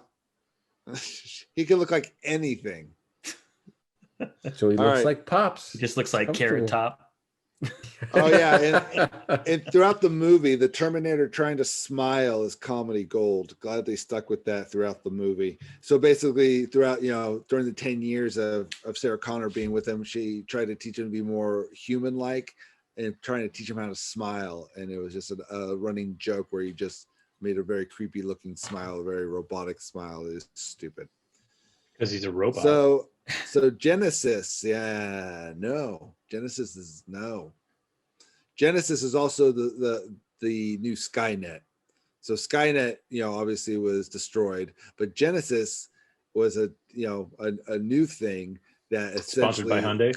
That essentially caused the exact same thing to happen, which was interesting since they didn't have the technology to go off of from the previous stuff because that was all destroyed. But whatever. So it's the second Death Star. Whatever. They and even though they didn't have any of that information, they happened to just design the exact same robots, the same exoskeleton, whatever robot with the same technology. It's just crazy, and the same flying stuff, which is like, wow. Minds think. What would you say was this film's biggest flaw? The writing of it, the conception, the thought of let's do another one. Nonsensical garbage, and it's just bad. It's just stupid. It's just stupid. All right, so let me see if I can run through Dark Fate here. Dark Fate. This was a second viewing. Me and Kevin fell on the sword for this one to watch in the theater back when we could do such things. It's not that bad. And oh, dude. And so room, Alex. Go to your room, Alex. I'm in it. So I knew I was getting into. So we'll just get through this. It has a good enough start. New characters, lots of reading of subtitles because it's all Mexican. They're all Spanish rather. They were Mexican. They were all Mexican. They're all speaking Spanish, and so reading that. So I mean, as far as like a story, I'm like, okay, let's see where they, the acting was fine. The story up to that point was fine. You're kind of figuring like, you don't know who these people are. Most advanced Terminator ever can split into two separate entities, but can't kill a 5'2" Mexican girl, even disguised as her father. So the thing can look like anything, just like the other Terminators from the previous movies, but somehow just cannot, again, can't kill this little girl. Whereas in the very beginning of the movie, old tried and true T-101 doesn't need special advancements, just third time's the charm, apparently. So so in the beginning of the movie, you see them in Guatemala, Sarah Connor and John Connor, which basically looks like maybe right after Terminator 2 ended. The de-aging was amazing. Yeah, it really was amazing. With it. Yeah. And John's just at the bar. I think me and Kevin talked about this at the time, but John just at the bar talking to this girl, and in walks a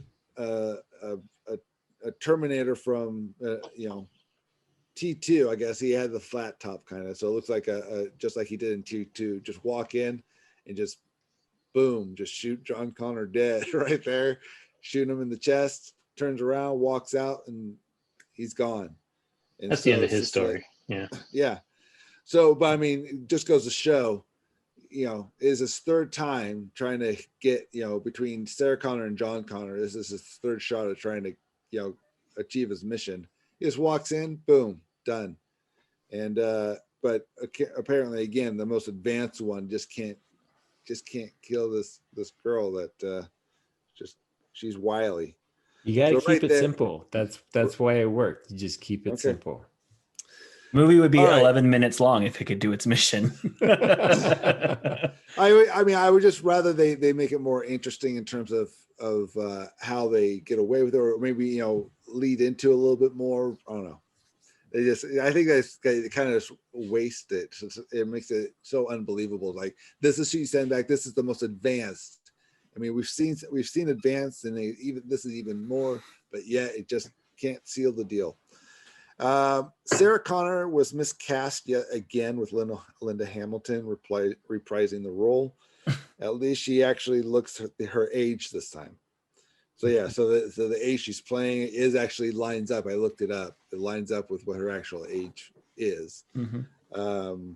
But man, her entrance, just like, gosh, she's so stupid. She's just not a good actress. Like and ever since I started watching these and really thinking about it, she was miscast from the get-go. And so it's like, it just I understand. I respect the character more than I respect her as playing the character. It's just like, it just doesn't work for me. I wrote Sarah Connor's entrance upsets me, and then her throwaway "I'll be back" infuriated me, because she just kind of throws it away. She just kind of is like, "I'll be back," and walks off. And this new protector, Grace, just steals her truck. The protector sent back is utilizing the first gen eco-friendly battery as its life support. She's an upgrade, but not without its unnecessary flaws. So yeah, she if she uses too much energy, then she's basically becoming she's like crashing. She can't function. She needs this specific type of cocktail to get her going again. I'm like, I don't get it. It's like she's advanced, but yet she has a serious flaw that she can only diabetes. She can only last so long. It's like, he's like, what? Just send another T-101. At least they can keep going. But no, can't do that. 40 minutes in, and the dumbest line so far. Oh, this is Linda Hamilton's line. I hunt Terminators and I drink until I black out. Enough of a resume for you. I remember hating this line the first time I saw this. So yeah, I remember like when I heard it the second time, I'm like, oh yeah, I remember that's such a stupid fucking line. I hunt Terminators and I drink until I black out. Enough of a resume for you? Like, no. It's like, what? That's your resume. As a matter of fact, it's not. What job are you applying for? Because none of that really is needed here. So hunting Terminator arguably is needed there. Well, I mean, it's just like I don't know. It's funny because she was successful in destroying Skynet. It ultimately kind of made her like nobody. In a sense, like she stated, but nobody knows that she saved them. All she seems now is like a crazy lady of like, what are you talking about? So it's like, I mean, I guess she played that well because she was over the top for me. I mean, again, I don't like her casting to begin with. So the new Terminator can cut through an entire battalion of Border Patrol agents, but can't get to his target. Grace and Danny. Danny is the main character, the 5'2". She's the new John Connor. She's the new John Connor. Grace he was unceremoniously executed at the beginning of the film. They didn't want to get Eddie Furlong back, and I don't blame him. Yeah, he's not looking too good these days. Grace, you wouldn't want to well say done. Them. Yeah, left him in the oven a bit too long. So I'm supposed to protect you're John Connor. I'm supposed to protect you. Yeah. And Grace is the new protector from the future. Grace and Danny escape and run to a waiting helicopter, which was convenient from the Border Patrol headquarters, wherever they were. Sarah escapes from the FBI guys and runs to the helicopter too. How did she know to go there? Yeah, they were separated. And Grace and Danny escape, get to this helicopter, and are just getting into it. Grace, obviously, from the future, knows how to fly it. And Sarah escapes from a totally different area and runs out and knows exactly where to go with the helicopter as well. So it's a little convenient, if you ask me. A little sloppy writing, if you ask me. Not what I expect from this Terminator franchise. In a Terminator Intuition. movie? Yeah. Intuition. Standing on the open, just trying to get out of the building. Yeah. So then they make their way to a cargo plane, one of those big military cargo planes, and standing on the open ramp of a military cargo plane as it takes off looks a lot easier than I thought it would be, because they do a lot of action while it's taking off, standing on the ramp, not like on the inside right next to the ramp. They're on the ramp. It takes a long time to take off too. Yeah, it does. It does take a long time. How did Skynet, Genesis, and Legion is the new Skynet, or the new Genesis, which was the new Skynet, and Legion. This one's Starkiller Base. Yeah. So so my question was, how did Skynet, Genesis, and Legion all end up creating the same exoskeleton for their Terminators? It's like they didn't. They were all the same. Legion is super different looking. No, they have the same skeleton. Yeah, no, because when his skin comes off his body, it's the exact same fucking. Yeah, same incorrect. Thing. They're super different from one another.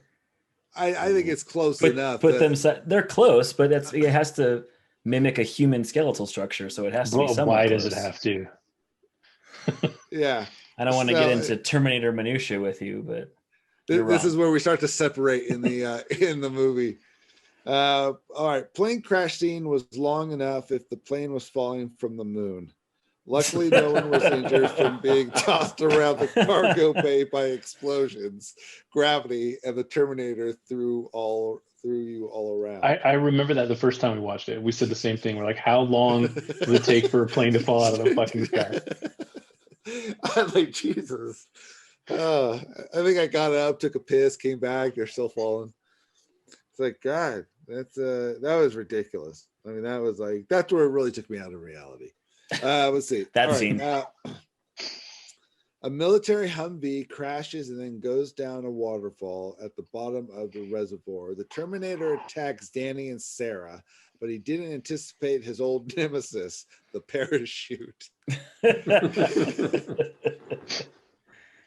So this Humvee is dropped out of the cargo plane with a parachute, and it hits this waterfall, and they go down it. And this Terminator, the really advanced one, is attacking them as they're going down the thing, and so they release the parachute, and he gets wrapped up in it. So they shake him for a second. Sarah and Danny swim to the surface completely unharmed. So after the entire ordeal, from the plane crash, which they were in, being tossed around, they actually get in the Humvee, fall out of that, hits the water, goes down the side of the waterfall into the reservoir, which underneath the water, they're being attacked also when he comes back, but get away from there, and they swim up, not a scratch on them. I mean, that should be Hummer's next fucking commercial. They want to sell a Humvee.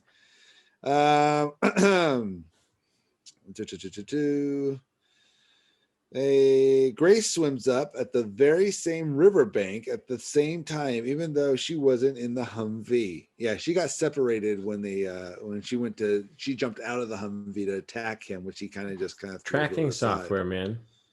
I guess that's true. And then last thing I wrote was Grace's batteries are low again, so it took a lot out of her to find her. I didn't write anything Arnold at all after that. Yeah, I don't remember what happened to him because they meet him in the woods. They just meet him at his cabin, and then they. Oh, that's right. The whole part. Oh yeah. So when they meet up, Arnold, they make him very, very, very, very human, which was. I thought, I was like, I don't know. It's like, okay, part of it makes sense that over time, I guess it would evolve. I think I kept thinking back to the original Terminator, which I'm like, well, when he got injured and stuff, he didn't heal. He rotted, and they even made a point of that. And so I'm like, okay, so that doesn't really track. They kind of retcon that in the second one, though, I believe. When Sarah's pulling the bullets, pulling the bullets out of him, he's like, I'll heal. Yeah. Well, yeah, and he cuts his whole damn hand off, and they put that back on somehow. No, they don't. That he just has the glove on the rest of the movie. Where's the glove? That's right. Yeah. It's he did the old Luke Skywalker. Yeah. It's a good film. No, it wasn't. Would you argue that it's the third best Terminator film? There's no argument for that. It's absolutely the third best. It is the third best Terminator film. Yeah, but I mean that's like saying, I mean, it's It's like saying The Godfather is the third best Godfather film. It's like, yeah, it is, but that's not why. Not only because it's the third one, it's like because it falls off. Same as Spider-Man 3. That's the third best Spider-Man. The third best Spider-Man. Yeah. Hey, you know what? Kevin's was the third best pirate movie he's seen so far. So far. So far. So I'm done. So God, spin away. Maybe we get to see the spin. Yeah, let me get this here. I gotta put my screen up so I can see. We gotta see it because he'll just give himself whatever he wants to see it. I'm all, oh, Dark Knight. Yeah. Oh, the MCU star. Be watching those for a while. Broken down. Is it by phase? No, I didn't do any MCU. I thought about doing Avengers There's or so much. Iron Man. I just I mean I could do the You could Thors do phases actually. That's not a terrible idea. Yeah, so like everything leading up to whatever Avengers film capped off that okay, phase. then if you go to Disney Plus, they have them sorted by phases. He's like, hang on a sec. Oh, look what I got. Let me put that in real quick. God damn it. All right. I did go through earlier and like I said, took out what we already have. Cool. Let's see. So let me see if I can. Yeah, we got it. Not really. Your background's gonna make things a little tricky because let me fades in and out. Turn that off. Hold on. Is this it? Riveting radio. Ding ding ding ding ding ding ding. Hold on. Stop it. There it is. Stop it. Just stop. Just stop it. You're being so silly. Okay, this is great for anybody listening. Let's see. It's too. Spin to win, baby. Can you see that? We can see it just fine. There it is. Now we can read it. Okay. But you can't just spin. You're close. There you go. There you go. There we go. 50 Shades of Grey. Oh, please give him that. I've seen it a couple of times. It's coming back. Ghostbusters, Transformers. Stop. Oh, damn it. It was so close to Transformers. It was on Transformers. I was sweating there. Hunger Games. All right. That's not bad. I've seen it before. Hunger Games is good. That's solid. I think it definitely could have been worse. Could have been worse. Yeah, it almost was. The third Hunger Games film is pretty painful. We just watched them all again recently. It's definitely just all the good parts of the third book have been put into the fourth movie, and you just get kind of all the mopey parts of the third book just in one whole. It's a little much. I think I'd still argue it's the strongest franchise that any of us have gotten so far, though. As far as overall quality. It's really pretty good. There you go.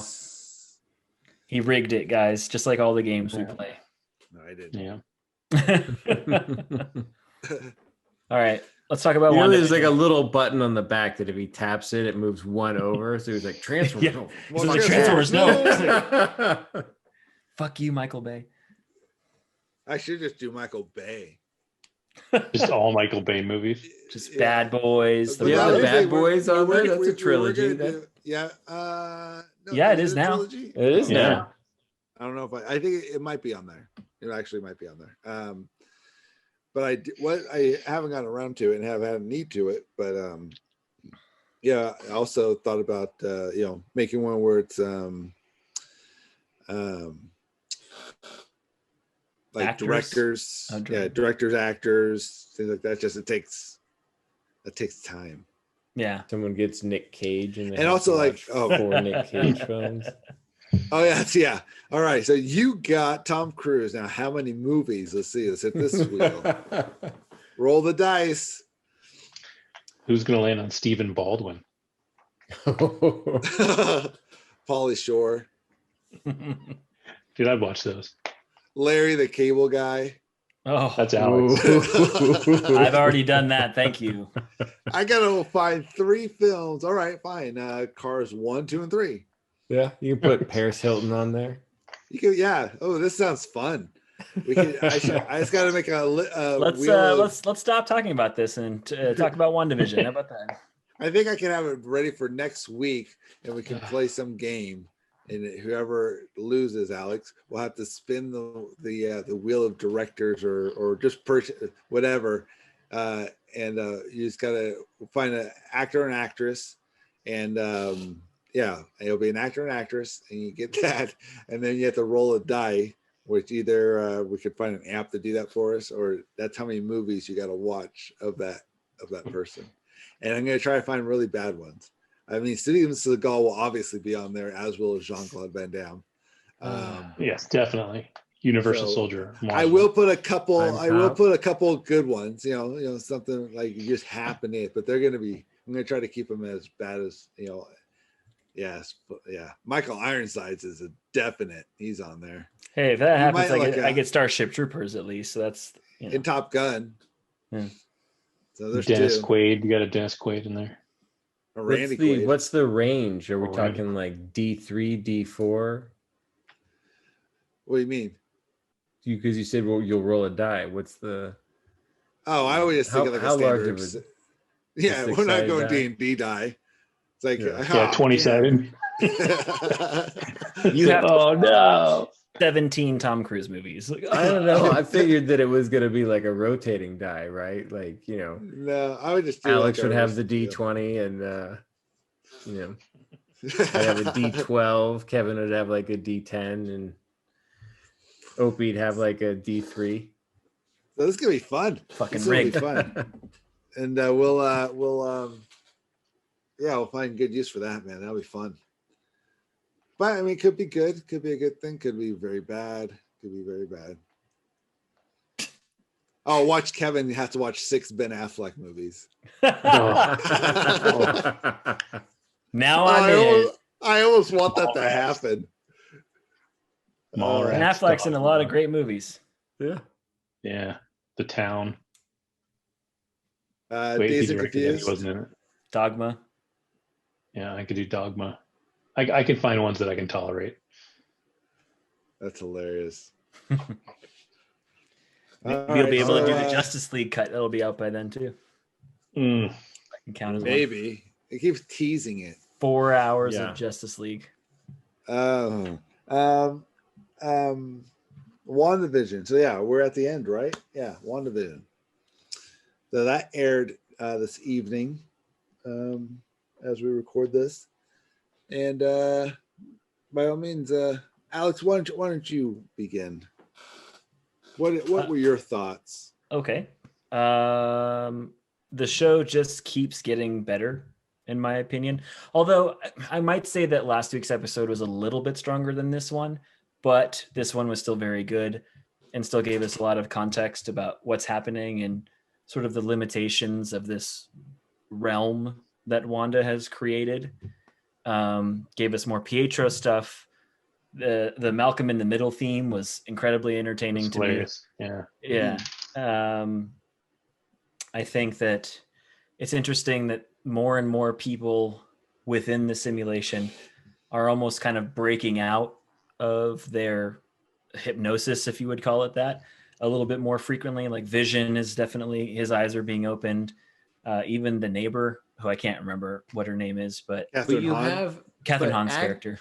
Agnes and the black neighbor, the one who was cutting into the wall. Yeah. Those two have always been a little bit more aware than everyone else, though. Yeah. Yeah. And they are in this one too, because like in the previous episode, Agnes asked, "Oh, should we take that again?" Yep. And then the guy this time he's dressed like Frankenstein. He does the same thing. It's like he's like, "Oh, is that good enough, or should we?" Was that good? Yeah. So those two are way more aware than everybody else. Yeah. And you'll notice too when Vision snaps her out of it, she seems way more lucid than anybody else who's been snapped out of it. Well, really, that's only happened to a couple people at this point. What Vision specifically doing it, where because that one guy at work with him who was like freaking out. He's like, "I'm in pain all the time," and So there was him, and then now there's Agnes, and yeah, she was definitely a lot more calm than that other guy was. She was a lot more calm, but you look at like there was a shot of one of the ladies near the edge where they're barely moving, and she was crying. She's like, crying, you yeah. see her crying, and she was just like doing a jerky movement. So it appears that being tortured is the general norm. Well, that essentially, unless Wanda is nearby, it seems like they're just in a state of like almost being catatonic. Yeah, and then as she nears them, then they start going about their daily whatever. And then when she goes away, they're just stuck again. Is what it seems like anyway. Yeah. Because the further vision got out, the less people were moving. And they even mention that when they're looking at like that overhead, where they're like, these people over here are not moving at all. So it was, it's just really interesting. And then her expanding the hex at the end and having it take over more and more of that area. It's just like, oh shit. Now I have a bunch more people in there. Like all the sword guards are a traveling circus now. Because they were east side or whatever. Now that, and then you saw it takes over west East side. View. So East View now it's taking over West View. Well, they were always in Westview, and then Eastview I think was almost like, because that's what the police officers referred to it. Yeah, the Agent Wu asked them like, "Where are we?" Then they're like, "We're in Eastview," and it was almost like a snarky response, like. Yeah. But yeah, I don't know, man. It's getting more and more interesting every single time. Pietro seems to be the Pietro. Like he remembers getting shot by Ultron and all that kind of stuff. And you do have the Flash too, where you get to see the bullet wounds in him. Yeah, he's got dead eyes, and it's still Evan Peters, not Aaron Taylor-Johnson. What's interesting about that though is that other people know about that. So like if he's a plant of some kind, he would still know that happened. So it seems like everything that he actually knows is stuff that other people know. Yeah, or is at least somewhat knowledge, like common knowledge. I think it's general knowledge. Yeah. It may not be. It's the Avengers missions, I'm sure, are general knowledge for most people. Like if they lose an Avenger or something like that. He did relate a story from their childhood, but she didn't remember it. And he said, or she said, like, I don't remember it like that. Yeah, and he always says you did always gloss over the bad stuff or something along those lines. So it is possible maybe they are having slightly out of sync, but I feel like this one almost retconned kind of a lot of the speculation from the last one. It answered and kind of cleared all that up.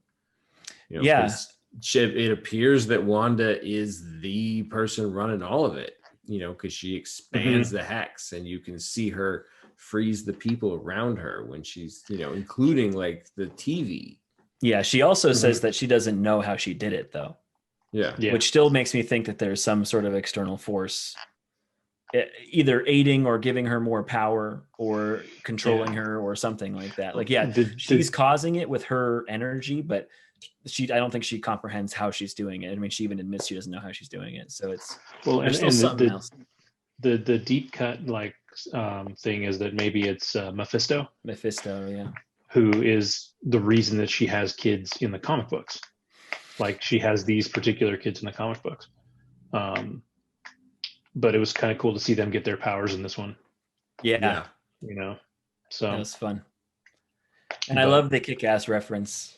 That was so clever. I got that too. I was like, yep. Nice. Because they don't own that property, which is, it's fun that they can get away with. I mean, it's just a word technically, but what they were doing. Yeah. I thought it was a good episode. I mean, like I said, I feel like it's just getting better as it goes along, as we learn more. I mean, and they left enough mystery too, because you don't know what happened to Kat Denning's character, right? Darcy's in the hex now. Yeah. So who is she now? And then she sent that email to Jimmy Woo. Yeah. And he's out with little Rambo, Monica Rambo, who is mutating because of this. Because she's gone in and out a couple of times. Yeah, interesting that they use that terminology. And well, she's supposed to be, she's supposed Photon. to be a They even cut to that in the recap for this. They cut to her badge, which says Monica Photon in quotes Rambo. So like Carol Avenger Danvers. yeah.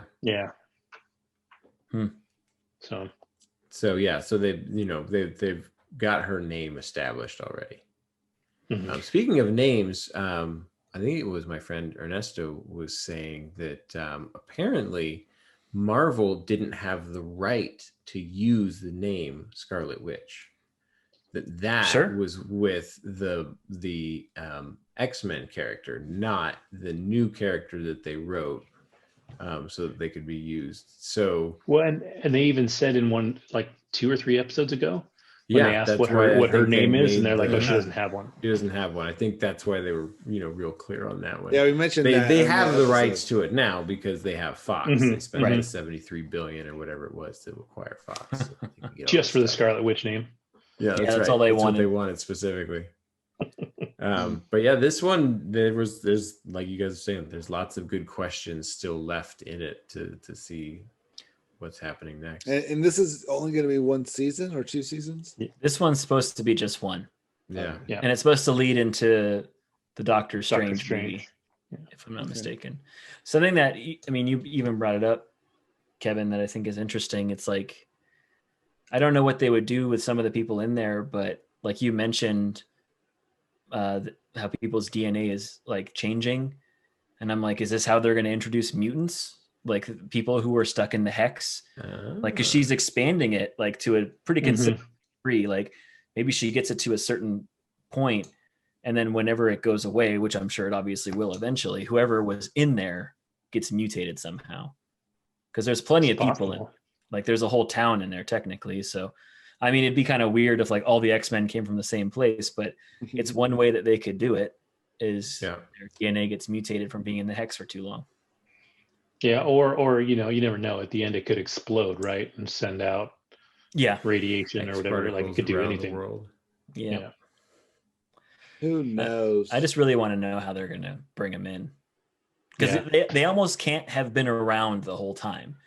They can't have just been like hanging out in Xavier Mansion the entire time. Like things are happening in the world, like New York's getting blown up, and they're just like, "We're good." Like they have to like kind of be created, or else it'll just seem a bit odd that they haven't been helping the entire time.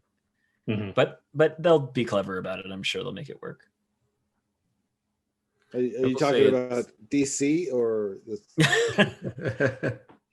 Not this time, believe it or not. Although this show had fun with the costumes this time, right? So the OG costumes. Vision's dressed like his OG Vision, but they say that he's a Mexican wrestler. Yeah, Sokovian fortune teller or something like that. Yeah, and then you get Quicksilver's like blue and white.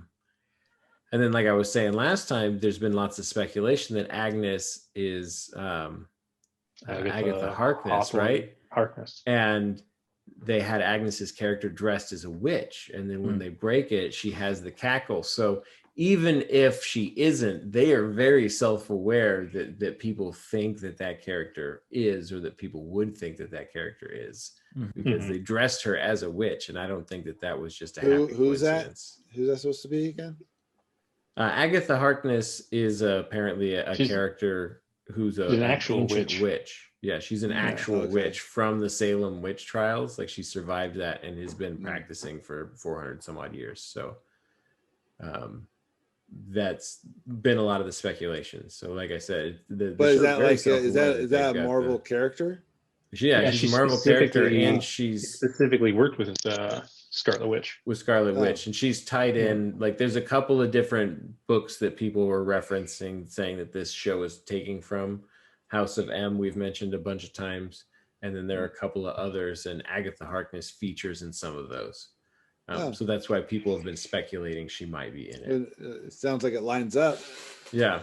So I mean, she teaches divination at Hogwarts as well.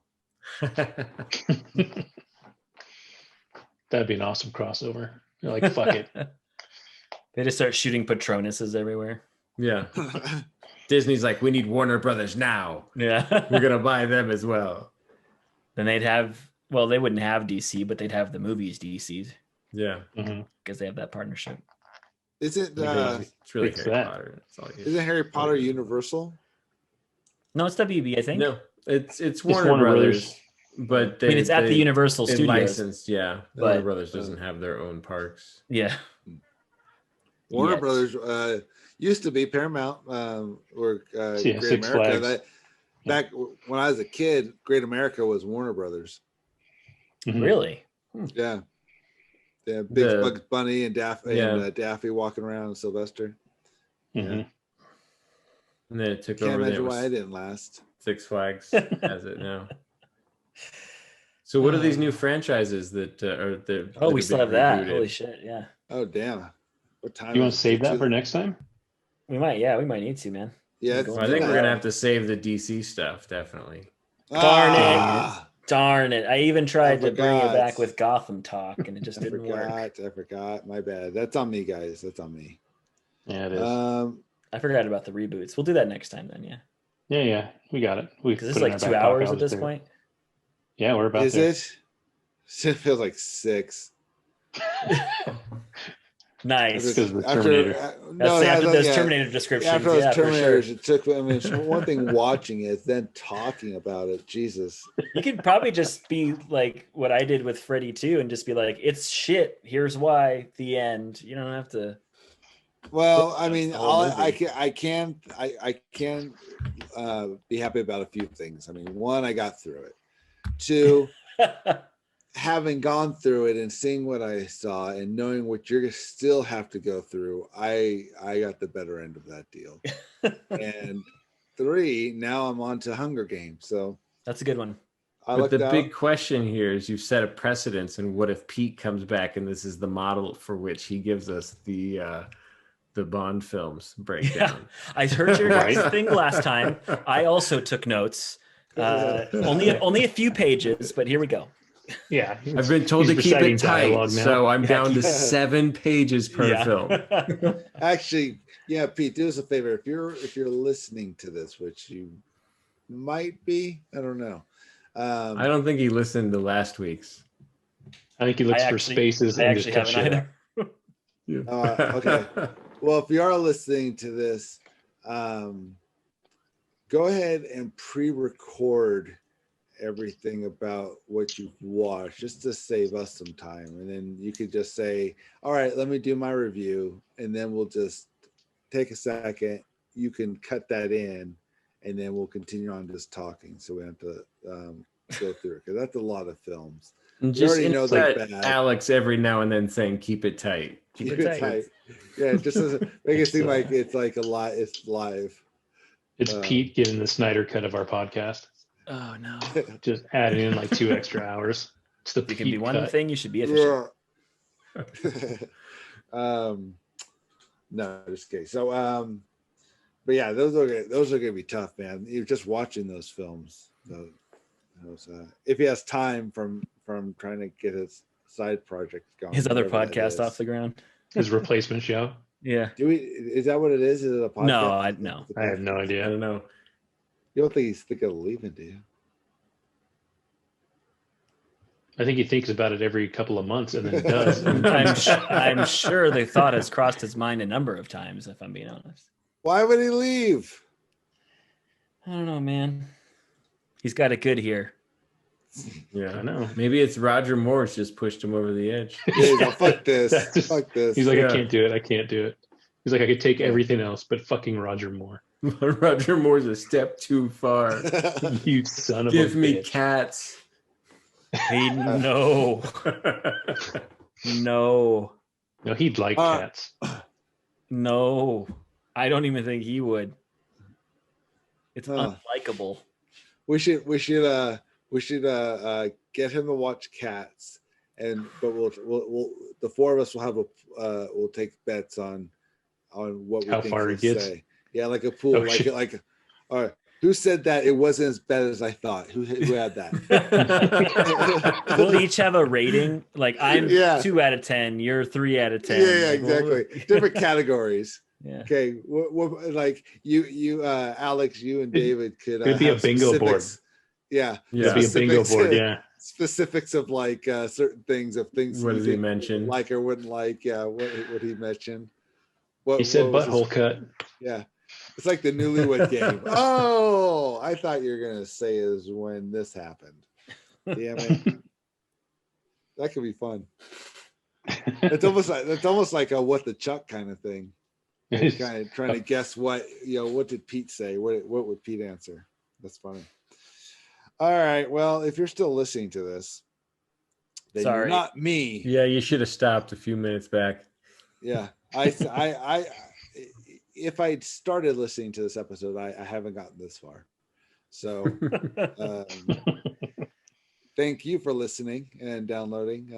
And if you're a new listener, please come back again next week. I was looking forward to listening to those reboots, because that could be some very interesting conversation. Yeah, we'll focus on that for sure next week. Yeah, that list literally came out of me getting another email from the Hollywood Reporter that some fucking new show is being rebooted or some old show is being rebooted.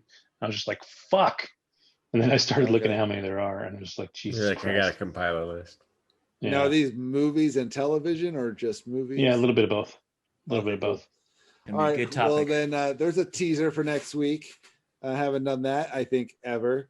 So thanks for listening. We'll talk to you all next week.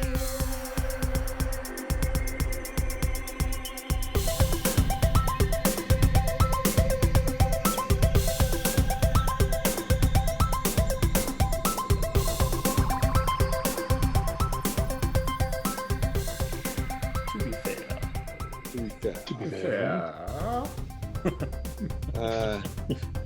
I do that all the time, and my wife just glares at me. I did that today at work. I was talking to somebody, and I'm like, well, to be fair. And they look at me. I have done that at work too, and people look at you like, anytime I hear that Kenny? now. Yeah. Anytime, like Sam will say it sometimes, and she'll be like, "To be fair," and then she'll keep talking, and I'll go, "To be fair," and she doesn't really like that show, so she's just like.